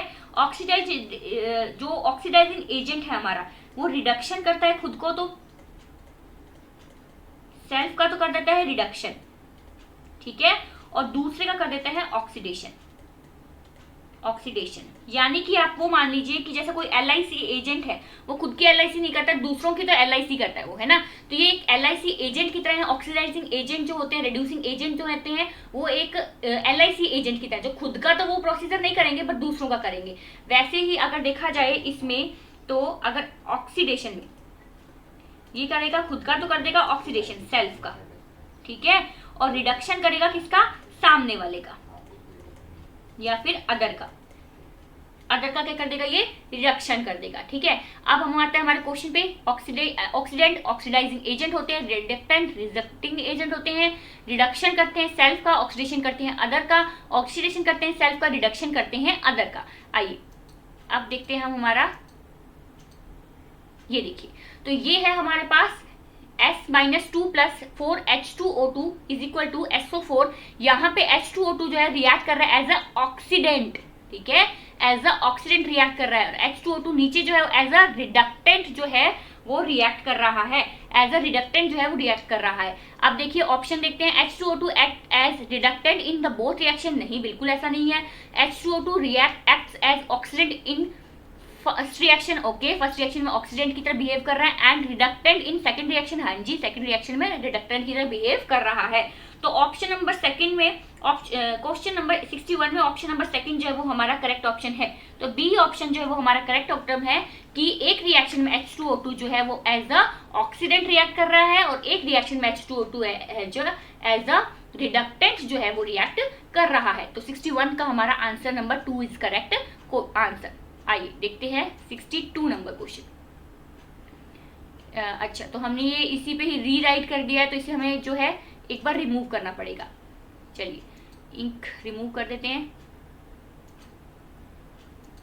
आइए, तो नेक्स्ट क्वेश्चन 62 नंबर क्वेश्चन है हमारे पास। A compound contains atom A B C, the oxidation number of A is +2, of B is +5 and of C is -2। The possible formula of the compound is, compound का possible formula जो है वो आपको बताना है। अब ऐसा जो क्वेश्चन होता है उस क्वेश्चन में हमें जो है आपने जो ऑप्शंस के थ्रू जो है हमें मेन आंसर तक जो है वो पहुंचना होता है। क्या मतलब होता है, देखिए ऐसा जो क्वेश्चन होगा बच्चों उसके अंदर आपको क्या करना है, उसके अंदर आपको करना है total positive charge is equal to total negative charge जो है वो आना चाहिए, टोटल नेगेटिव चार्ज, यानी कि 0 आना चाहिए, पूरा वैल्यू जो है वो 0 आनी चाहिए। पॉजिटिव चार्ज जो है बिल्कुल इक्वल होना चाहिए नेगेटिव चार्ज के, जहां पे पॉजिटिव चार्ज नेगेटिव चार्ज के इक्वल होगा वही हमारा करेक्ट आंसर होगा। तो इक्वेशन अगर देखी जाए तो मेरे पास इक्वेशन आ जाएगी 2x + 5y माइनस कितना है 2z, ये मेरे पास इक्वेशन आएगी, इज इक्वल टू 0 करना है मुझे, इज इक्वल टू 0 करना है। अब जिसके लिए ये जो वैल्यू 0 हो जाएगी वो जो है मेरा करेक्ट आंसर होगा। चलिए तो फर्स्ट वन से शुरू करते हैं। फर्स्ट में हमें दे रखा है ABC2, क्या दे रखा है ABC2। तो इसके लिए अगर देखें तो 1 × 2 प्लस अगर देखें तो 1 × 5 प्लस अगर देखें तो 2 × -2, ठीक है। ये होगा हमारे पास कितना है, देखिए यहाँ ये मैंने कैसे लिखा है, देखो यहाँ पे 1 है a, मैंने 1 लिख दिया। हमें कितनी वैल्यू दे रखी है +2, a इज +2 तो मैंने +2 इसको मल्टीप्लाई कर दिया, प्लस मेरे पास आ गया 1 है मेरे पास b तो 1 लिख दिया मैंने, और यहाँ पे वैल्यू कितनी दे रखी है b की +5 तो मैंने +5 लिख दिया, इसे मल्टीप्लाई कर दिया। +2 देन 2 की जो है हमें कितनी वैल्यू दे रखी है -2 तो मैंने इस तरीके इसको लिख दिया। अब अगर इस इक्वेशन को मैं सोल्व करूँ तो मेरे पास आ जाएगा 2 + 5 - 4, ये आ रहा है मेरे पास 2 + 5 - 4 इज इक्वल टू आ जाएगा +3, ये तो 0 नहीं हो रहा, तो फर्स्ट ऑप्शन जो है वो हमारा करेक्ट ऑप्शन नहीं है। चलो let's start with second option. Second option है हमारे पास B2 AC3 2, ओके। अब इसकी बात हो रही है, अब इसमें सेम टू सेम वही वाला प्रोसीजर जो है वो हमें लगाना है। मैं लगाऊं अगर सेम टू सेम प्रोसीजर तो 5 × 2, ठीक है, प्लस मेरे पास आ जाएगा 2 × 2, ठीक है, प्लस मेरे पास आ जाएगा 6 × -2, ठीक है, तो वैल्यू आ जाएगी 10 + 4 - 12, ठीक है, 5 × 2 = 10, 2 × 2 = 4 - 6 × 2 = 12, ओके। तो यहाँ पे आ जाएगा 2, तो ये भी मेरा नॉन जीरो डिजिट है, ये भी इसमें संतुलित नहीं हो रहे हैं, बैलेंस नहीं हो रहे हैं, प्लस चार्ज माइनस चार्ज, तो ये भी जो है वो हमारा करेक्ट ऑप्शन नहीं है। चलिए तो थर्ड ऑप्शन की तरफ चलें तो A3BC4 2, ये मेरे पास थर्ड ऑप्शन है। चलिए अब इसकी अगर मैं वैल्यू पुट कर दूं तो 3 × 2 देन मेरे पास हो जाएगा +2 × 5 देन मेरे पास हो जाएगा 8 × -2, तो वैल्यू आ जाएगी 6, 3 × 2 = 6, 5 × 2 = 10, प्लस का 10, 8 × 2 = 16, माइनस का 16, 10 + 6 = 16, 16 - 16 = 0। तो ये जो है वो मेरा करेक्ट ऑप्शन रहेगा, ऑप्शन नंबर थर्ड जो है वो मेरा करेक्ट ऑप्शन रहेगा। क्यों? क्योंकि इसमें पॉजिटिव चार्ज जो है वो इक्वल आ रहा है किसके, नेगेटिव चार्ज के, तो ये जो है वो मेरा करेक्ट ऑप्शन होगा। 62 नंबर क्वेश्चन का करेक्ट ऑप्शन है ऑप्शन नंबर सी। आइए लेट्स सी क्वेश्चन नंबर 63। चलिए इक्विवेलेंट वेट जो है वो हमें बताना है, किसके लिए बताना है equivalent weight, equivalent weight of NH3 in the change N2 से NH3, N2 से NH3 जब हो रहा है तब इसमें हमें इक्विवेलेंट वेट का जो है वो चेंज जो बताना है, ओके। अब इसमें तो कोई कैलकुलेटरी पोर्शन भी नहीं है, हमें कैलकुलेशन करने की जरूरत ही नहीं है ना। तो क्या है कि अगर देखें यहाँ पे हमें पता है NH3 इक्विवेलेंट वेट क्या होता है, इक्विवेलेंट वेट क्या रहता है इक्विवेलेंट वेट? हमें पता है मास अपॉन में वी। वी क्या है मेरा? एन फैक्टर है। वी मेरा एन फैक्टर है। अगर एन फैक्टर की बात की जाए तो यहाँ पे मेरे पास NH3 के लिए मास कितना होता है? 17। हमें पता है 17 होता है, सभी ऑप्शंस में 17 है, कोई प्रॉब्लम नहीं है। अब देखिए N2, NH3 में जो N है वो उसका एन फैक्टर कितना है? 3।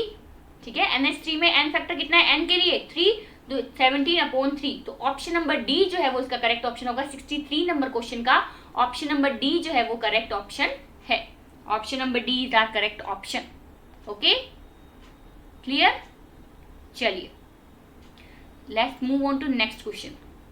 64 नंबर क्वेश्चन हमें देखा है the equivalent weight of iodine in I2 plus एक रिएक्शन आपको दी हुई है, ठीक है, में I2 का तुल्यांकी भार बताइए। I2 का जो है आयोडीन का जो है वो हमें तुल्यांकी भार बताना है।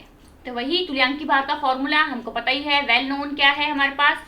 मास m अपॉन में n फैक्टर। उसी से अगर सोल्व करके देखें तो सबसे पहले हम इस रिएक्शन को ऑब्जर्व कर लेते हैं कि इस रिएक्शन में क्या क्या कह रहा है। आइए, तो रिएक्शन जो है उसके अंदर है हमारे पास I2 plus 2S2O3 minus 2 is equal to 2I minus plus S4O6 minus 2।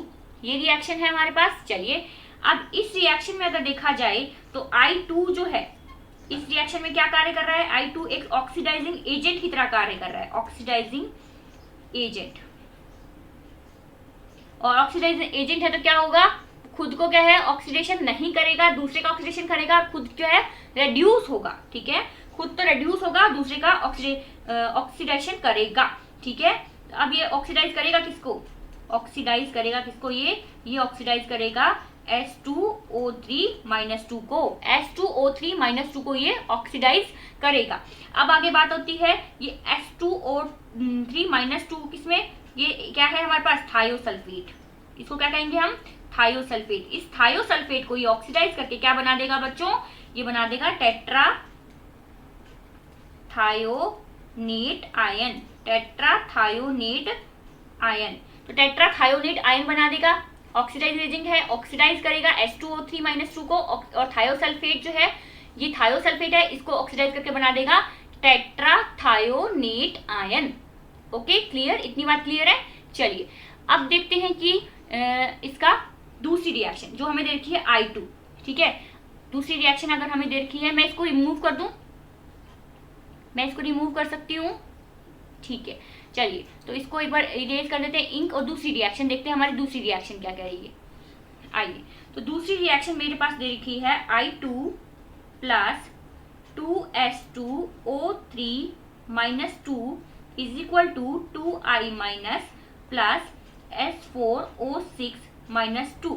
ये जो है मेरा, ये मेरा क्या है? ये मेरा है रेड्यूसिंग एजेंट। ठीक है, ये क्या करेगा? Reducing agent. रेड्यूस खुद तो क्या होगा? ऑक्सीडाइज होगा, और दूसरे को कर देगा रेड्यूस्ड। तो क्या किसको रेड्यूस करेगा? Reduce I2 to I minus. I2 को I माइनस में रेड्यूस कर देगा ये। ठीक है, अब हम आते हैं हमारे मेन पॉइंट पे। इक्विवेलेंट वेट जो है is equal to m upon में हम लिखते हैं v। v हमारा n फैक्टर है। अब किसकी बात कर रही है? इन्होंने पूछा I2 का तुल्यांकी भार बताना है। I2 का इक्विवेलेंट वेट जो है वो हमें बताना है। I2 से अगर देखें तो 2I प्लस माइनस हो जाएगा। I2 से अगर मैं इक्वेशन को बैलेंस करूं तो 2I माइनस हो जाएगा। ठीक है जी, अगर n फैक्टर की बात करें, n फैक्टर की बात करें तो क्या होगा? Number of I atoms into electron change. ठीक है, नंबर ऑफ I आइटम कितने हैं? 2 है हमारे पास। इलेक्ट्रॉन चेंज कितना है? 1 है। तो इज इक्वल टू हो जाएगा 2। तो यहाँ पे जो है मेरे पास आ जाएगा m अपॉन में 2। वैल्यू जो है वो मेरे पास क्या आ जाएगी? m अपॉन में 2। तो क्वेश्चन नंबर 64 जो है उसका आंसर मेरे पास आ रहा है n अपॉन में 2। ठीक है, n अपॉन में 2। ठीक है, तो यहाँ पे थोड़ा सा भारत का नक्शा हमारा बन गया है क्योंकि यहाँ पे हमारा माउस एक्स्ट्रा चल गया है। चलिए कोई बात नहीं, इरेज कर लेते हैं इसको। चलिए ठीक है, तो यहाँ पे जो है ऑप्शन नंबर 64 नंबर क्वेश्चन के लिए ऑप्शन नंबर बी जो है वो हमारा करेक्ट ऑप्शन हुआ, that is molecular weight upon में 2 अणुभार बटे 2। चलिए let's move on to next question, question number 65। क्या कहता है क्वेश्चन नंबर 65? ठीक है, molecular weight of KBRO3 is m, KBRO3 is m, what is its equivalent weight if the reaction is this। Reaction दे रखी है एसिडिक मीडियम में, reaction दे रखी है, ध्यान से पढ़िए, एसिडिक मीडियम में रिएक्शन दी हुई। तो करना क्या है हमें इसमें क्या करना है, हमें इसको सबसे पहले तो ये देखेंगे कि इनकी ऑक्सीडेशन स्टेट क्या क्या बन रही है। ठीक है, एज अ जो रिएक्टेंट है इसकी ऑक्सीडेशन स्टेट क्या बन रही है, और एज अ प्रोडक्ट इसकी ऑक्सीडेशन स्टेट क्या बन रही है। मुझे दिया हुआ है BrO-3 ये दे रखा है मुझे, और Br- ये दे रखा है मुझे। ठीक है, यहाँ पे अगर देखा जाए तो मुझे यहाँ पे +m ऑक्सीडेशन स्टेट मिल रही है, और यहाँ पे जो है मुझे -1m ऑक्सीडेशन स्टेट मिल रही है। यहाँ पे इसकी क्या है ऑक्सीडेशन स्टेट Br की +1, और यहाँ पे है -1, +5 और यहाँ पे है -1। क्या डिफरेंस आता है? डिफरेंस हमें पता ही है कि अगर देखिए ऑक्सीडेशन नंबर चेंज कितना हुआ, 5 - -1 = 6। तो आंसर जो है ऑक्सीडेशन स्टेट में कितना आ रहा है, चेंज कितना आ रहा है, 6। ठीक है, अगर ऑक्सीडेशन स्टेट में आंसर आ रहा है, चेंज आ रहा है 6 KBr2, अब हमसे पूछा क्या है, KBRO3 का अणुभार m है, अभिक्रिया इतने में तुल्यांकी भार क्या होगा। अगर तुल्यांकी भार की बात करें तो क्या होगा, m हमें दे रखा है वेट, और 6 जो है चेंज है, तो यहाँ पे ये हो गया हमारा इक्विवेलेंट वेट, तुल्यांकी भार। तो 65 नंबर क्वेश्चन का हमारा ये आंसर करेक्ट है। चलिए तो देखते हैं हमारा नेक्स्ट क्वेश्चन जो है वो हमें क्या कह रहा है, वो देखते हैं। क्वेश्चन नंबर 66, आइए क्वेश्चन नंबर 66 में क्या है। क्वेश्चन नंबर 66 में हमें दिया गया है कि एक रिएक्शन जो है वो हमें दी हुई है, रिएक्शन दी हुई है, उस reaction here x will be, हमें x की वैल्यू जो है वो निकालनी। इसको मैं एक एग्जांपल के साथ भी आपको अच्छे से समझाऊंगी। अभिक्रिया जो है A -N2 + x इलेक्ट्रॉन, तो A -1 में x का जो है वैल्यू आपको बतानी है। चलिए अगर इसका जो है पहले तो सबसे पहले देखें कि रिएक्शन हमें क्या क्या दे रखी है, A, ठीक है, -N2 + XE = हमें दे रखा है A, ये मुझे ऊपर लगाना था ना, एक सेकंड रुको,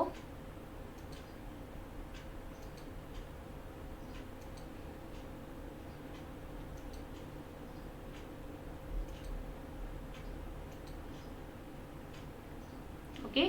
तो हमें जो है इसके अंदर रिएक्शन जो दी हुई है XE, देन हमें क्या लगाना है, -1, इसके ऊपर लगाना है हमें -1 -N1 ये लगाना है। ठीक है, अब इस रिएक्शन की बात करते हैं, क्या इस रिएक्शन में होगा। देखो इस रिएक्शन में अगर मैं ऐसे कर दूं कि फॉर एग्जांपल मैं इसकी जगह कुछ लिख लूं, ठीक है, N1 N2 की वैल्यू मैं कुछ लिख दूं। फॉर एग्जांपल मैंने N2 की वैल्यू जो है वो लिख दी 1, और N1 की वैल्यू है जो वो मैंने लिख दी 3। ठीक है, N2 की वैल्यू मैंने ले ली है 1, और N1 की वैल्यू मैंने ले ली है 3। तो चलिए वैल्यू अगर मैं पुट करूं तो A, N2 की वैल्यू तो -1 + x इलेक्ट्रॉन ऐसा का ऐसा = A। ठीक है, तो यहाँ पे हो जाएगा N1 की वैल्यू -3।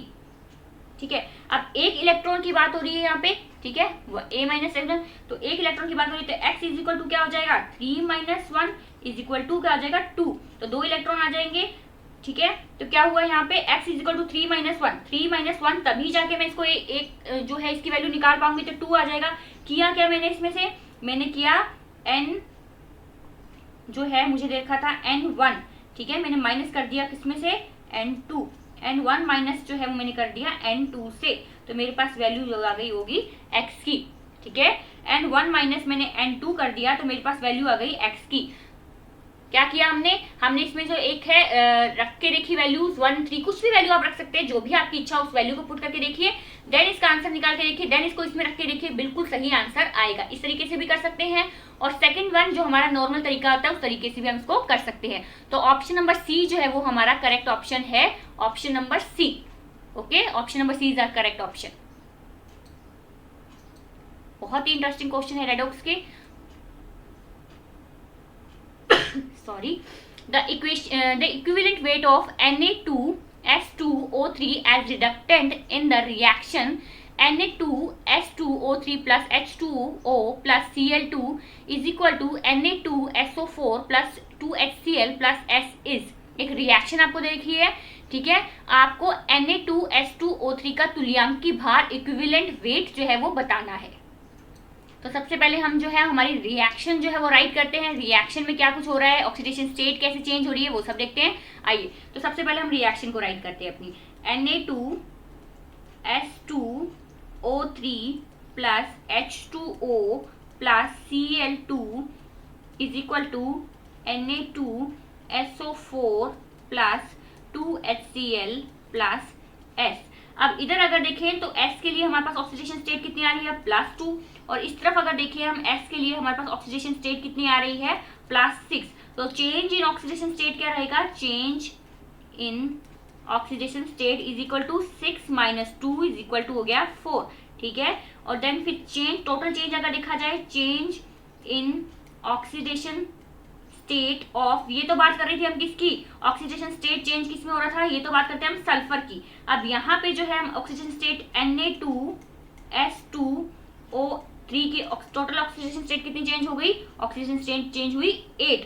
तो यहाँ पे जो है इक्विवेलेंट वेट जो है वो मेरा कितना आ जाएगा, that is m/8, that is m/8। Okay, clear, m/8 जो है वो रिएक्टर। अब यहाँ पे जो है ये इसकी तरह किसकी तरह कार्य कर रहा है, ये एक रिडक्टेंट की तरह कार्य कर रहा है, याद है ना, अभी हमने बताया था रिडक्टेंट क्या होता है, ऑक्सीडाइजिंग क्या, तो ये एक रिडक्टेंट की तरह काम यहाँ पे कर रहा है। तो 67 नंबर क्वेश्चन का जो हमारा आंसर है m/8, answer number D is are correct option. 68 number question, for the redox reaction MnO4 minus Cr2, एक reaction that is the correct coefficient of the reactant for the balanced equation. Equation को balance करना है, बहुत easy है, क्या करके देखो अगर ऐसी सिचुएशन है तो आप करो इसको ऑप्शंस के थ्रू करने की कोशिश करो, ठीक है। क्या करो, ऑप्शंस के थ्रू करने की कोशिश करो। अगर ऑप्शंस के थ्रू आप इसको करेंगे तो आपका आंसर बिल्कुल करेक्ट आंसर आ जाएगा। तो पहले ऑप्शन से हम शुरुआत करते हैं। पहला जो है, सबसे पहले हम रिएक्शन लिख लेते हैं, क्या हमें रिएक्शन क्या दी गई, तो रिएक्शन राइट करते हैं। तो फिर देखिए, अगर हम ऐसी सिचुएशन आती है, मैंने आपको ये बोला कि आपको ऑप्शन से ट्राई करना है, तो हम अगर यहाँ पे लिखें MnO4 minus plus C2O4 minus 2 plus H plus, ये लिख दिया मैंने। देन मेरे पास देखिए Mn plus 2 plus CO2 plus H2O। अब हम कलर चेंज कर लेते हैं हमारे पेन का, ताकि हम कोएफिशिएंट लगाएं तो वो हमें अलग दिखे। चलिए, अब बात करते हैं फर्स्ट ऑप्शन से शुरू करते हैं। फर्स्ट ऑप्शन में जो है हमें दे रखा है 2, देन हमें देखा है 5, देन हमें देखा है 16, यानी कि ये कह रहे हैं हमें कि हमें यहाँ पे जो है 2 कर देना है, यहाँ पे जो है हमें 5 कर देना, और यहाँ पे जो है हमें 16 कर देना है, यानी कि इसके लिए 2, इसके लिए 5 और इसके लिए 16। तो चलिए इसको एक बार करके देख लेते हैं। अगर मैं करके देखूँ तो 2, ठीक है, यहाँ पे 5 और यहाँ पे 16, मैं अगर 2, 5, 16 कर देती हूँ तो मेरे पास 2 Mn, तो यहाँ पे भी जो है मुझे 2 करना होगा, तो यहाँ पे भी जो है मैं 2 कर देती हूँ। अगर बात करें CO2 की, तो यहाँ पे जो ऑक्सीजन जो है 5 4 जा 20, यहाँ पे 20 4 2 जा 8, तो यहाँ पे जो है मुझे इसको C कार्बन जो है 5 2 जा 10, तो मुझे 10 कार्बन चाहिए, तो मैं इसको यहाँ पे 10 लगा दूँ तो 10 CO2 हो गया। देन हमारा इम्बैलेंस क्या रह रहा है, H प्लस तो हो रहा है 16, तो मुझे 16 जो है वो H चाहिए, है ना, तो यहाँ पे मैं 8 लगा दूँ तो HH2, ठीक है। तो 2 MnO4 minus 5 C2O4 minus 2 16 plus 2 Mn plus 2 10 CO2 plus 8 H2O। Okay, our equation is absolutely balanced equation है, बिल्कुल कोई प्रॉब्लम नहीं है। तो ऑप्शन नंबर फर्स्ट ही जो है वो हमारा करेक्ट ऑप्शन हो जाएगा, जिसमें हमने यहाँ पे जो है 2m कर दिया, हमें 2 दे रखा था, यहाँ पे जो है 5 दे रखा था, यहाँ पे हमें 16 दे रखा था, तो हमने यहाँ पे जो चेंज किया तो 2 10 और 8 कोएफिशिएंट और लगा दिए, तो हमारा जो ऑप्शन नंबर फर्स्ट जो है वो करेक्ट ऑप्शन होगा। तो 63 नंबर क्वेश्चन का option number first is are correct option. आइए तो 69 नंबर क्वेश्चन देखते हैं। चलिए, एक रिएक्शन जो है हमें दे रखी है, इस रिएक्शन में हमें पूछा है कि आपको इनमें से जो सत्य कथन है जो वो बताना है। इस रिएक्शन के लिए जो सही जो हमारे पास कहेंगे स्टेटमेंट जो है वो हमें चूज करनी है। चलिए, तो इस रिएक्शन को हम एक बार लिख लेते हैं एम एन, एक सेकेंड, ये कुछ और ही लिख दिया है मैंने, भारत का नक्शा टाइप है ना, आइए चलिए। तो अगर इस रिएक्शन को मैं लिखूं तो मेरे पास आ जाएगा, अरे भाई अच्छा, मतलब हमने पेन सिलेक्ट नहीं किया हुआ इसलिए कर रहा है वो, है ना। चलो, तो हमारे पास रिएक्शन है MnO4 माइनस, ओके, देन हमें दे रखा है SO3 माइनस 2, देन हमें दे रखा है H प्लस, देन हमें दे रखा है SO4 माइनस 2, देन हमें दे रखा है Mn प्लस 2, ठीक है, और प्लस जो है वो हमें H2O भी दे रखा है, ठीक है। अब इधर से बात की जाए, इधर से इधर में, इधर से इधर में, ठीक है। MnO4 माइनस से MnO2 में, अगर इसमें Mn प्लस 2 में अगर बात की जाए तो रिमूवल ऑफ ऑक्सीजन हो रहा है, रिमूवल ऑफ ऑक्सीजन, और रिमूवल ऑफ ऑक्सीजन मीन्स क्या हो गया, रिडक्शन, यहाँ पे हो रहा है रिडक्शन, ठीक है। और H का जो है कुछ भी नहीं हो रहा है, ना तो रिडक्ट हो रहा है H, ना ऑक्सीडाइज हो रहा है, तो H का जो है वो कुछ भी नहीं माना जाएगा। और हमारा जो SO, ये जो है वो हमारा SO3 माइनस 2 से SO4 माइनस 2 हो रहा है, तो ये हमारा यहाँ क्या हो रहा है, ऑक्सीडाइज हो रहा है, ये जो है हमारा यहाँ पे ऑक्सीडाइज हो रहा है। आइए तो देखते हैं हमारा ऑप्शन कौन सा करेक्ट है। MnO4 minus H plus both are reduce, नहीं, ऐसा कुछ नहीं है। MnO4 is reduce and H plus is oxidise, नहीं, ऐसा भी कुछ नहीं है। तो ऑप्शन नंबर थर्ड है MnO4 minus is reduce and SO3 minus 2 is oxidise, यही हमारा है कि ये जो है रिड्यूस हो रहा है, रिडक्शन हो रहा है, और ये ऑक्सीडाइज हो रहा है। तो ऑप्शन नंबर 3 जो है, सी जो है वो हमारा करेक्ट ऑप्शन है। तो 69 नंबर क्वेश्चन का option number C is the correct option. 70 number question 70 number question की अगर बात की जाए तो लिस्ट दे रखी है हमको कंपाउंड्स की, इनकी वैलेंसीज हमें दे रखी है, और हमें करेक्ट जो वैलेंसीज का जो मैच करना है उनको करेक्ट वैलेंसी से। आइए सबसे पहले हमें देखा है KNO3, ठीक है। अगर +1 हमें नाइट्रोजन की वैलेंसी निकालनी है, plus X is equal to हमें दे रखा है +3 माइनस 2, ये हमें दे रखी है, और हमें बोला है कि आपको सही वैलेंसी चूज करनी है। तो 1 प्लस X माइनस 6, तो यहाँ पे 5 जो है वो वैल्यू आ जाएगी +5, तो E, तो यानी कि A के लिए जो है E है, तो A के लिए E हमारा एक इस ऑप्शन में भी है, A के लिए E हमारा जो है वो एक इस ऑप्शन में भी है, तो बाकी के ऑप्शन तो हमारे कैंसिल हो गए, तो ये जो 2 ऑप्शन हमारे पास बच के आते हैं। तो अगर सेकंड के हम निकाल ले तो ऑब्वियसली है जो सेकंड के निकालने के बाद हमारा जो सही आंसर जो है वो आ जाएगा। अगर यहाँ पे देखें तो +1 प्लस X, ठीक है, प्लस मेरे पास हो जाएगा 2 माइनस 2, ये हो गया।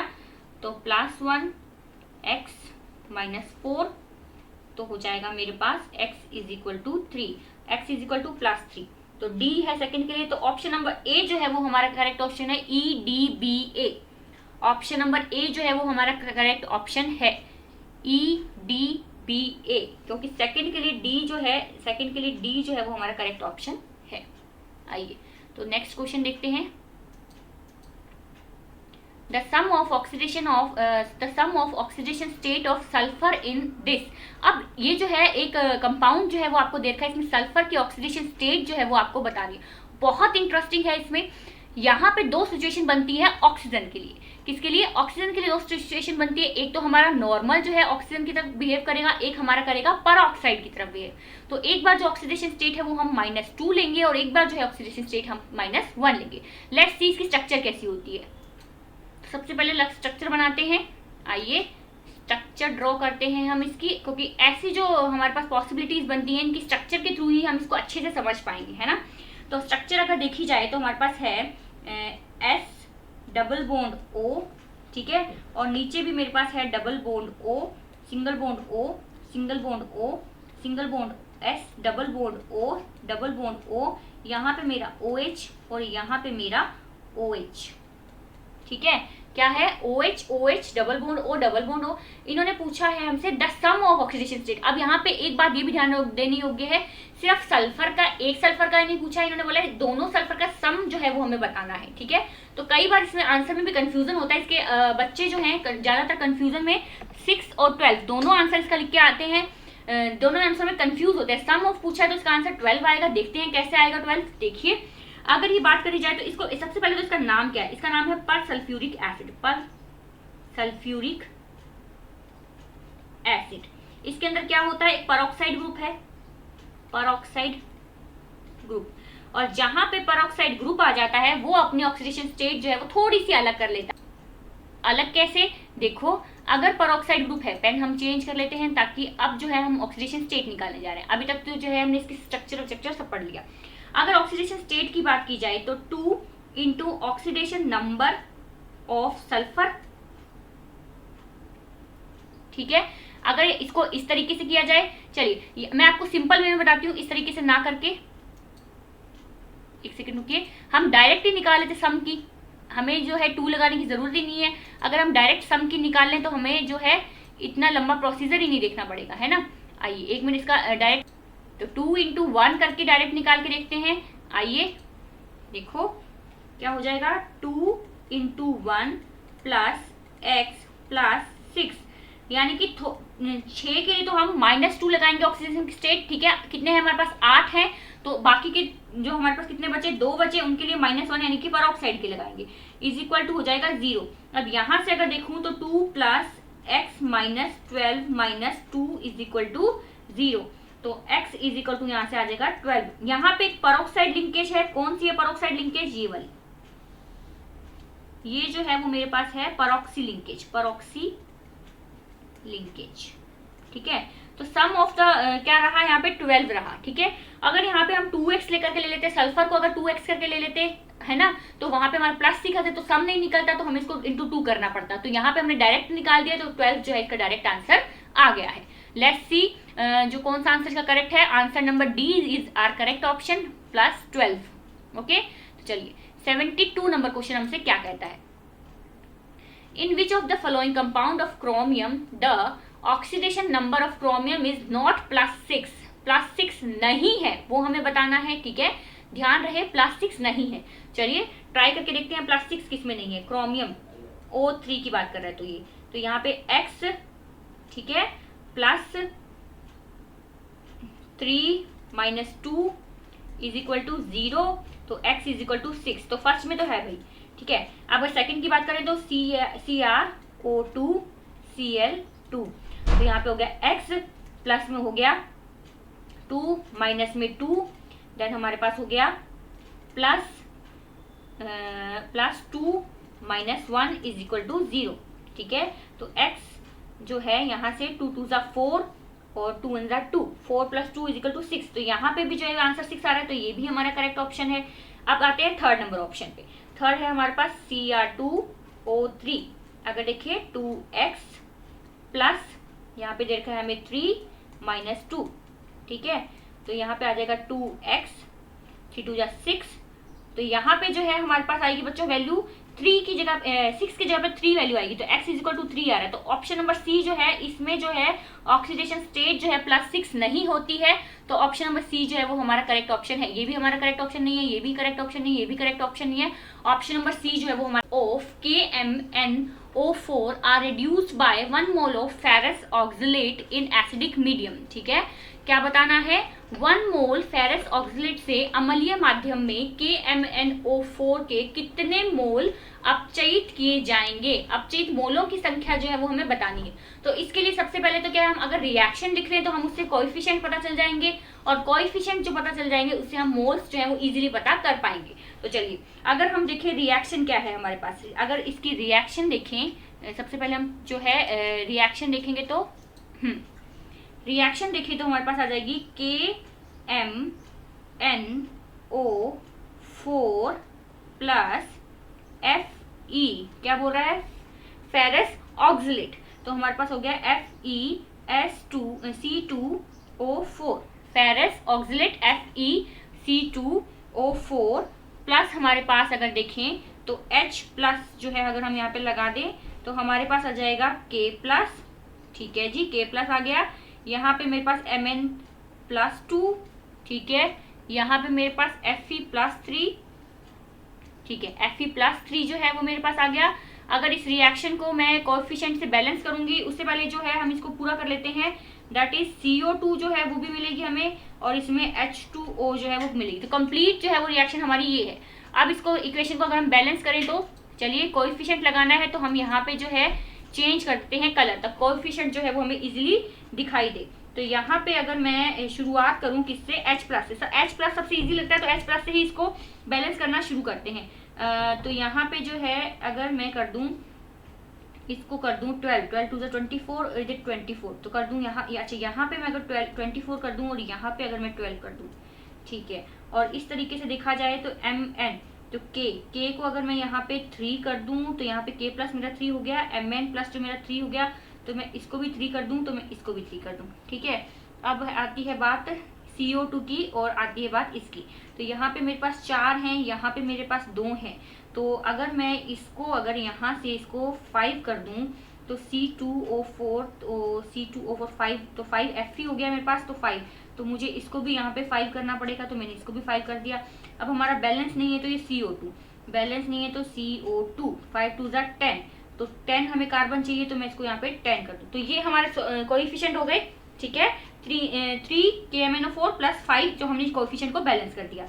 अब अगर हम देखें कि 3 मोल्स, ये 3 मोल्स हैं, इसके 3 मोल्स जो हैं वो इसके 5 मोल्स को रिड्यूस करते हैं, इसके 3 मोल्स इसके 5 मोल्स को रिड्यूस करते हैं, तो इसके 1 मोल को कितने मोल करेंगे, 3/5, ठीक है। इसके 3 मोल्स रिड्यूस करते हैं किसको, इसके 5 मोल्स को, तो 1 मोल किसको रिड्यूस करेगा, 3/5 को, तो आंसर क्या आएगा हमारा 3/5, तो 3/5 डी ऑप्शन जो है वो हमारा करेक्ट ऑप्शन होगा। 1 मोल अगर 5 मोल को 3 मोल, ठीक है, तो 1 मोल को कितने, 3/5 ऑक्सलेट, फेरस ऑक्सलेट, ठीक है, फेरस ऑक्सलेट जो है 3/5 उसको रिड्यूस करेगा। क्या बोला है इसने, 1 मोल फेरस ऑक्सलेट से अम्लीय माध्यम में KMnO4 के कितने मोल अपचेत किए जाएंगे, 1 मोल फेरस ऑक्सलेट से अम्लीय माध्यम में KMnO4 के कितने मोल एब्ज्यूट किए जाएंगे, 3/5 मोल, ठीक है। इसके अगर इसके 5 मोल से 3 मोल कर रहे हैं तो 1 मोल से कितने होंगे, 3/5, ओके। तो चलते हैं अब नेक्स्ट क्वेश्चन पे। क्वेश्चन नंबर हमारा है 74।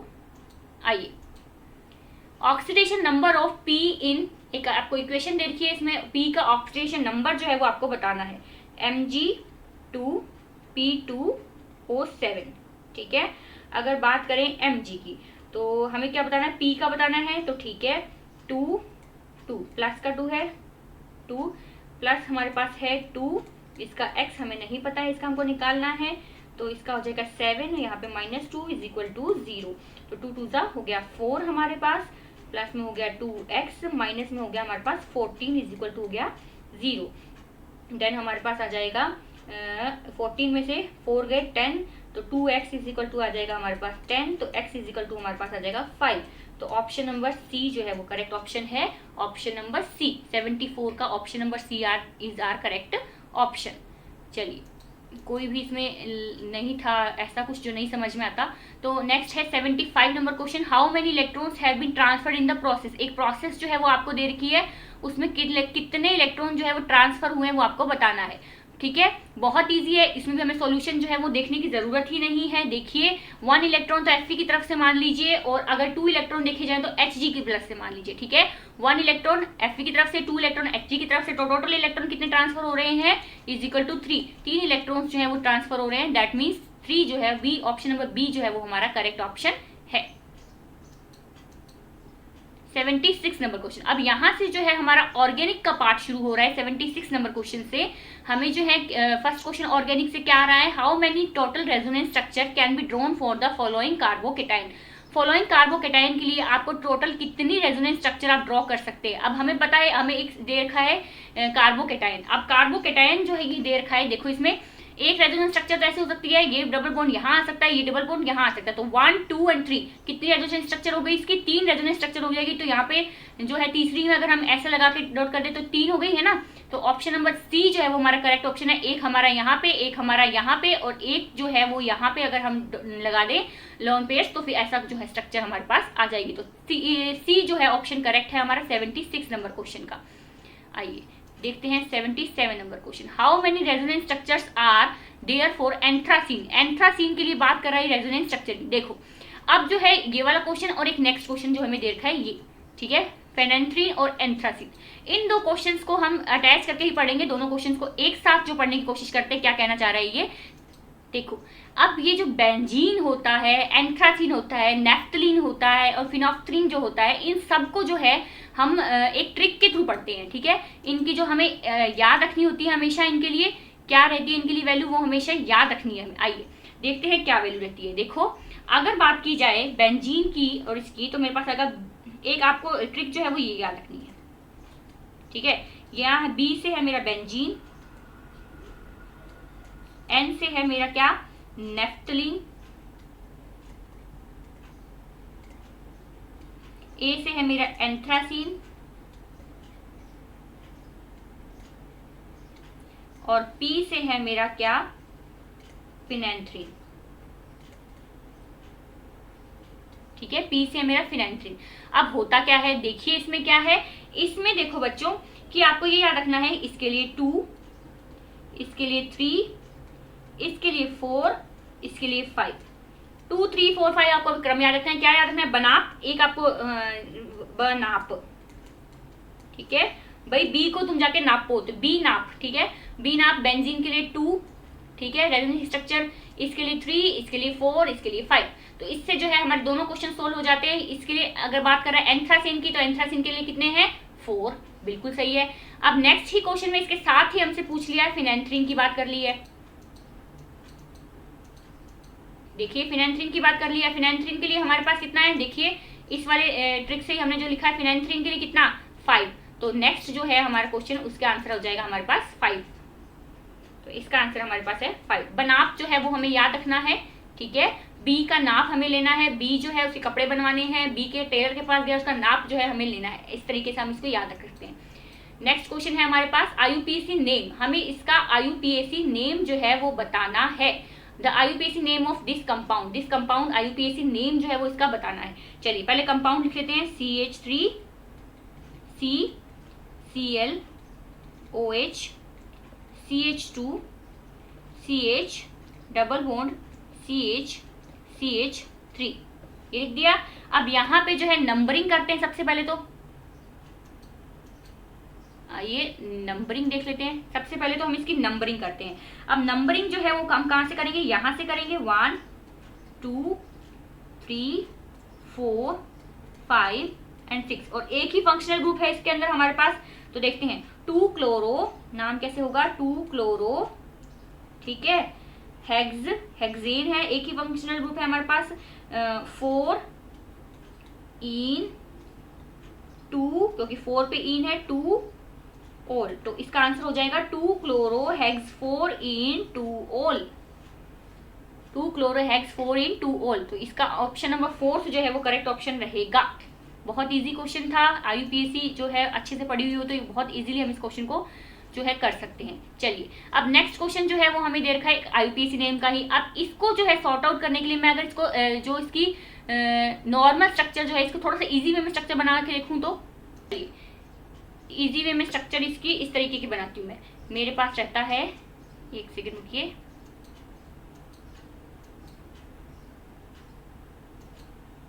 आइए इजी वे में स्ट्रक्चर अगर देखूं तो मेरे पास HO मैं इस तरीके से बना लूं, O double bond O C C C, यहाँ पे मैं यहाँ पे NH2, यहाँ पे इस C के ऊपर CH3, यहाँ पे H, यहाँ पे Cl, यहाँ पे CH3, यही स्ट्रक्चर है। बस इसको थोड़ी सी मैंने इजी वे में कर दिया है। अब मैं इस स्ट्रक्चर को क्या करूंगी, अब मैं इसको सबसे पहले तो मैं इसमें पेरेंट चेन की नंबरिंग करूंगी, ठीक है। तो पेरेंट चेन मेरे पास हो गई 1, ये हो गया मेरे पास 2, ये हो गया मेरे पास 3, ये हो गया मेरे पास 4। अब इसमें ग्रुप कौन कौन से है हमारे पास, एमिनो और क्लोरो और मिथाइल, 3 है हमारे पास, एमिनो क्लोरो मिथाइल। अब मैंने इनको लिखा भी अल्फाबेटिकली है, ए से, सी से, एम से। चलिए अब हम इसका नाम कर देते हैं 3 एमिनो 4 क्लोरो 2 मिथाइल, ठीक है, 3 एमिनो 4 क्लोरो 2 मिथाइल। देन हमारे पास 1 2 3 4 मिथाइल 4 क्लोरो। हाँ, तो इसको हमने नंबरिंग नहीं किया तो यहाँ पे 5 हमारा, ठीक है। तो हमारे पास हो गया 4 क्लोरो 2 मिथाइल। देन हमारे पास हो गया पेंट 2। अब यहाँ पे जो है एक बहुत इंटरेस्टिंग केस आता है, क्योंकि यहाँ पे हमारे पास क्या है, डबल बॉन्ड भी है और कार्बोक्सिलिक एसिड भी है, तो इनोइक एसिड लिख देंगे हम यहाँ पे। डबल बॉन्ड भी है, कार्बोक्सिलिक एसिड भी है, तो हम इसको इनोइक एसिड लिख देंगे, ठीक है। 1 2 3 4 5 हमने ऐसे नंबरिंग कर दी। अगर उस तरीके से देखा तो 1 2 3 4 5 इस तरीके से नंबरिंग करेंगे, इसे हमने पेरेंट चेन मान लिया है। अब इसके नाम क्या लिखा है हमने, 3 एमिनो 4 क्लोरो 2 मिथाइल पेंट 2। अब यहाँ पे डबल बॉन्ड की स्थिति भी बन रही है, डबल बॉन्ड भी हमारे पास आ रहा है, प्लस में जो है वो हमारे पास इनोइक एसिड भी आ रहा है, यानी कि कार्बोक्सिलिक एसिड भी आ रहा है, डबल बॉन्ड भी आ रहा है, डबल बॉन्ड और कार्बोक्सिलिक एसिड, तो इसलिए हमने इसको कर दिया इनोइक एसिड, ठीक है। चलिए तो अब चलते हैं, let's move on to next question. The molecular formula of diphenyl methane is this. How many structural isomers are possible when one of the hydrogen is replaced by chlorine?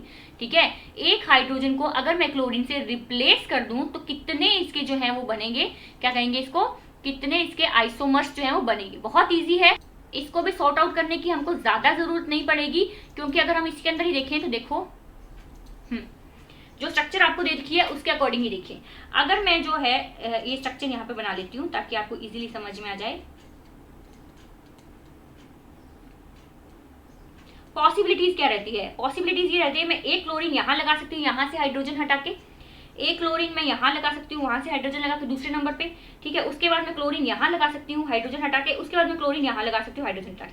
बाकी सब जगहों पे अगर मैं इस रिंग में ऐसा बनाऊंगी तो सेम ही जो है नाम आएगा। अगर इस रिंग में बनाती हूँ यहाँ पे यहाँ पे यहाँ पे यहाँ पे तो सेम आएगा, और यहाँ पे भी करूंगी तो सेम जो है नॉर्मल सेम हो जाएगा। तो हमें जो है नाम उनके डिफरेंट होने चाहिए।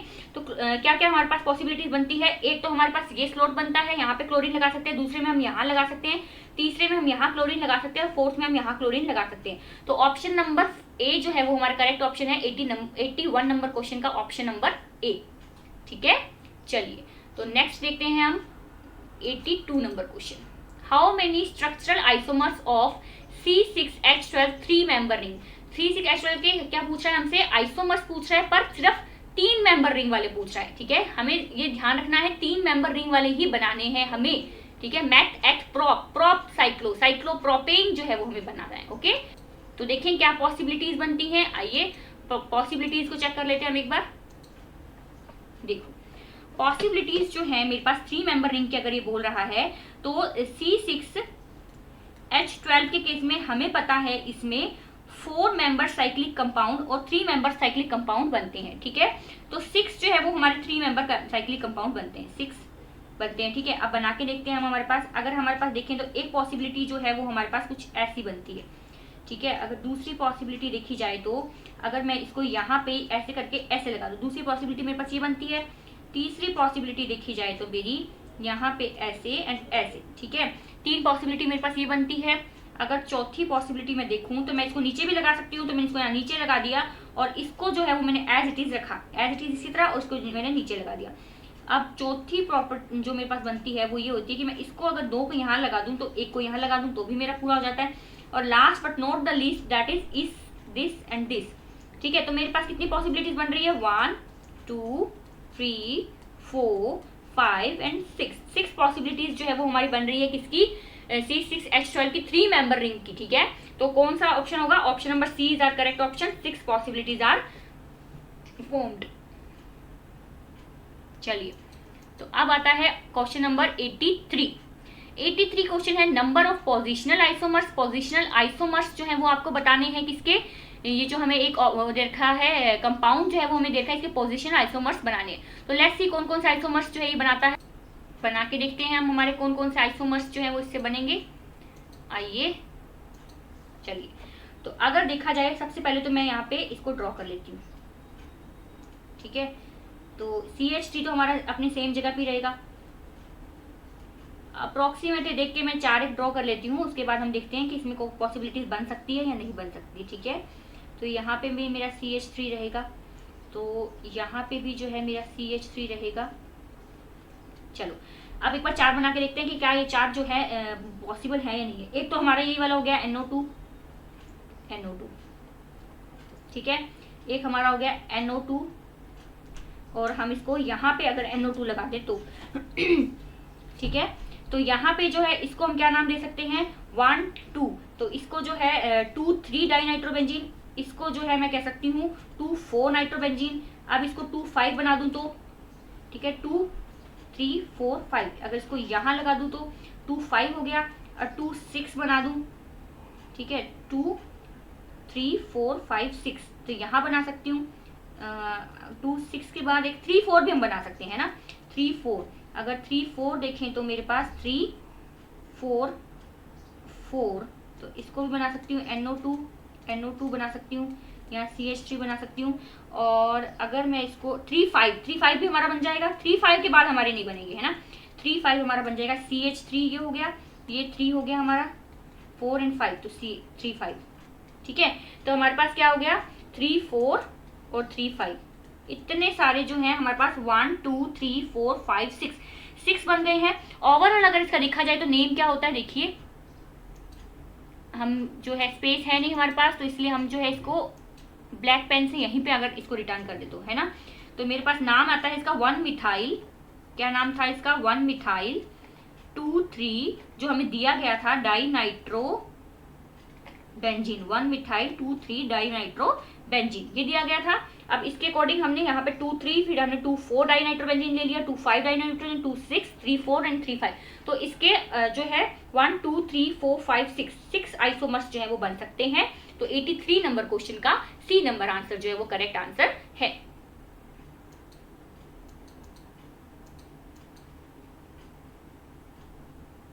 यहाँ पे थोड़ा भूकंप आ गया है हमारे क्वेश्चन में, हमारा हिंदी का क्वेश्चन जो है वो पलट गया है ना।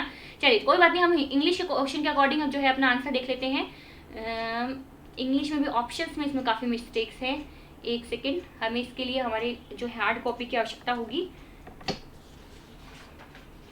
हार्ड कॉपी हमारी ये है ना, क्वेश्चन जो है हमारे इसमें काफ़ी पलट गया है, मिरर इमेज बन गई है शायद इसकी। चलिए कोई बात नहीं, हम इसमें हार्ड कॉपी में से इस क्वेश्चन को सॉर्ट आउट कर लेते हैं।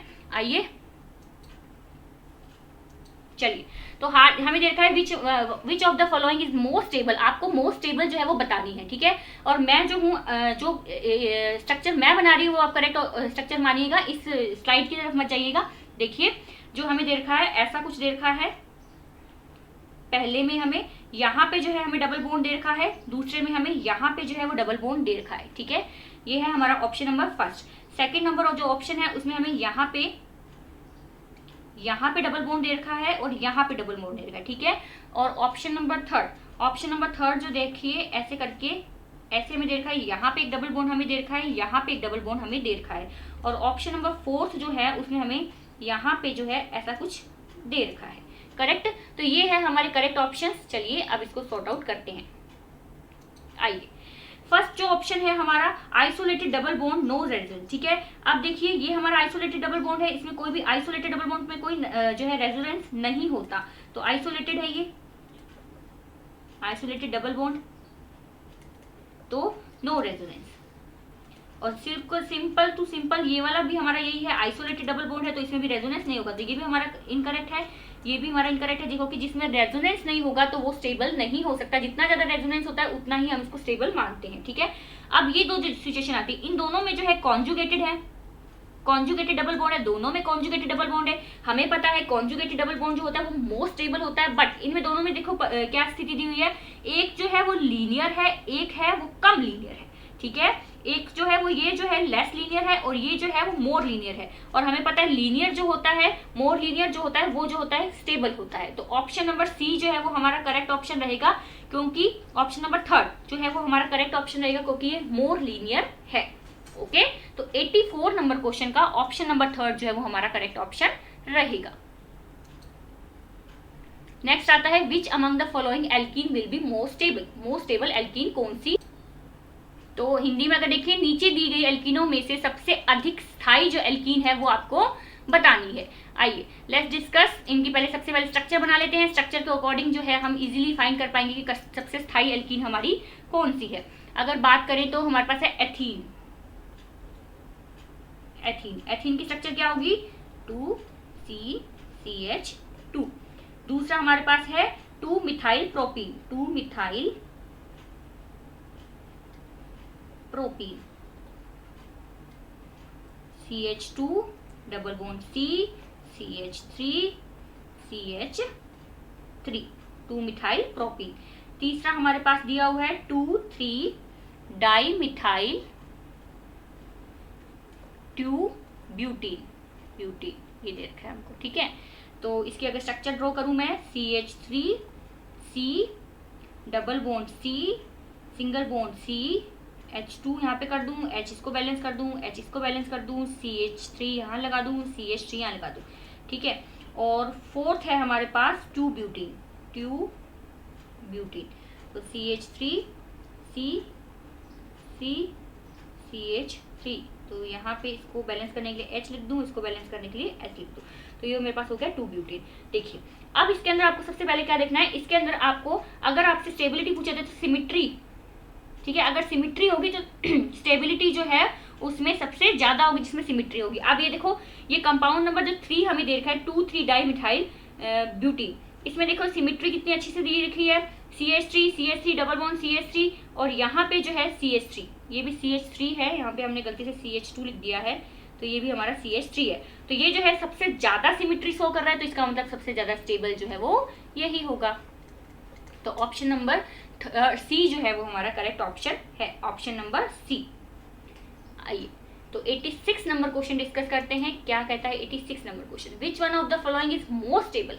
अब मोस्ट स्टेबल इसमें से पूछा गया है, तो देखो इसमें भी जो है वही हमें देखना है, कॉन्जुगेटेड बॉन्ड हो तो वो जो सबसे ज्यादा स्टेबल हो जाएगा। अब इसके अंदर देखें तो देखो फर्स्ट में देखिए double bond, single bond, double bond, then ये डबल बॉन्ड जो है, ये वाला डबल बॉन्ड जो है तो देखो सबसे अलग आ रहा है ना, तो ये जो है पॉसिबल नहीं है, ये जो है स्टेबल नहीं होगा। अब अगर बी की बात करें तो double bond, single bond, double bond, single bond, double bond, ठीक है। तो ये भी जो है एक जो है देखें double bond, single bond, double bond, then single bond, then double bond, तो ये भी जो है पॉसिबल नहीं होगा। अगर हम देखें कि इसकी पॉसिबिलिटी कितनी है, ठीक है, अगर हम देखें इसकी पॉसिबिलिटी कितनी है। अब दूसरा जो है हमारे पास है ऑप्शन नंबर सी।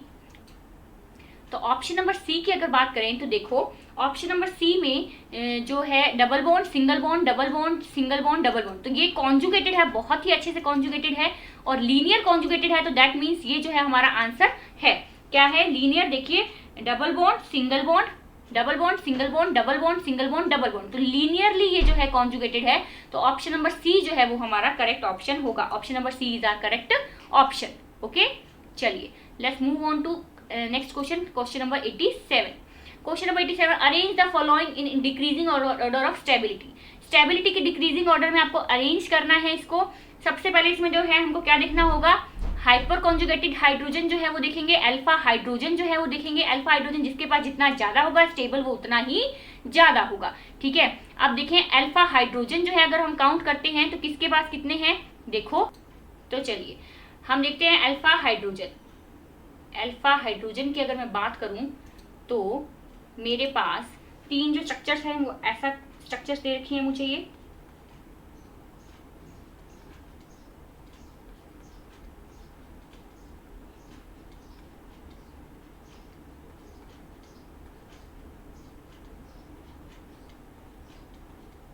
ठीक है। अगर मैं अल्फा हाइड्रोजन की बात करूं तो अल्फा हाइड्रोजन जो है इसके अंदर देखें तो यहाँ डबल बॉन्ड है, तो यहाँ पे 2, यहाँ पे 2, तो मेरे पास अल्फा हाइड्रोजन इसके अंदर कितनी है, 4 अल्फा हाइड्रोजन है। अगर इधर देखा जाए तो मेरे पास 2, 3, 4, 5 एंड 6, तो इसमें मेरे पास 6 अल्फा हाइड्रोजन है। और अगर बात की जाए इस थर्ड वाले की तो क्या हुआ, इसमें कितनी है अल्फा हाइड्रोजन मेरे पास, इसमें है अल्फा हाइड्रोजन मेरे पास 1, 2 एंड 3, तो 3 ही मेरे पास इसमें अल्फा हाइड्रोजन है। और अल्फा हाइड्रोजन के अकॉर्डिंग अगर मैं देखूं स्टेबिलिटी, अगर देखूं अल्फा हाइड्रोजन जितनी ज्यादा स्टेबिलिटी उतनी ज्यादा, स्टेबिलिटी भी उतनी ही ज्यादा। अब अगर इसकी बात करूं तो मैं स्टेबिलिटी किसकी सबसे ज्यादा होगी, सेकंड की सबसे ज्यादा स्टेबिलिटी होगी, देन फर्स्ट की होगी, देन थर्ड की होगी। ठीक है, तो ये जो है मेरा ऑप्शन नंबर जो second, second, first and third, तो ऑप्शन नंबर बी जो है वो हमारा करेक्ट ऑप्शन होगा, 87 का ऑप्शन नंबर बी। ओके, चलिए तो let's move on to next question.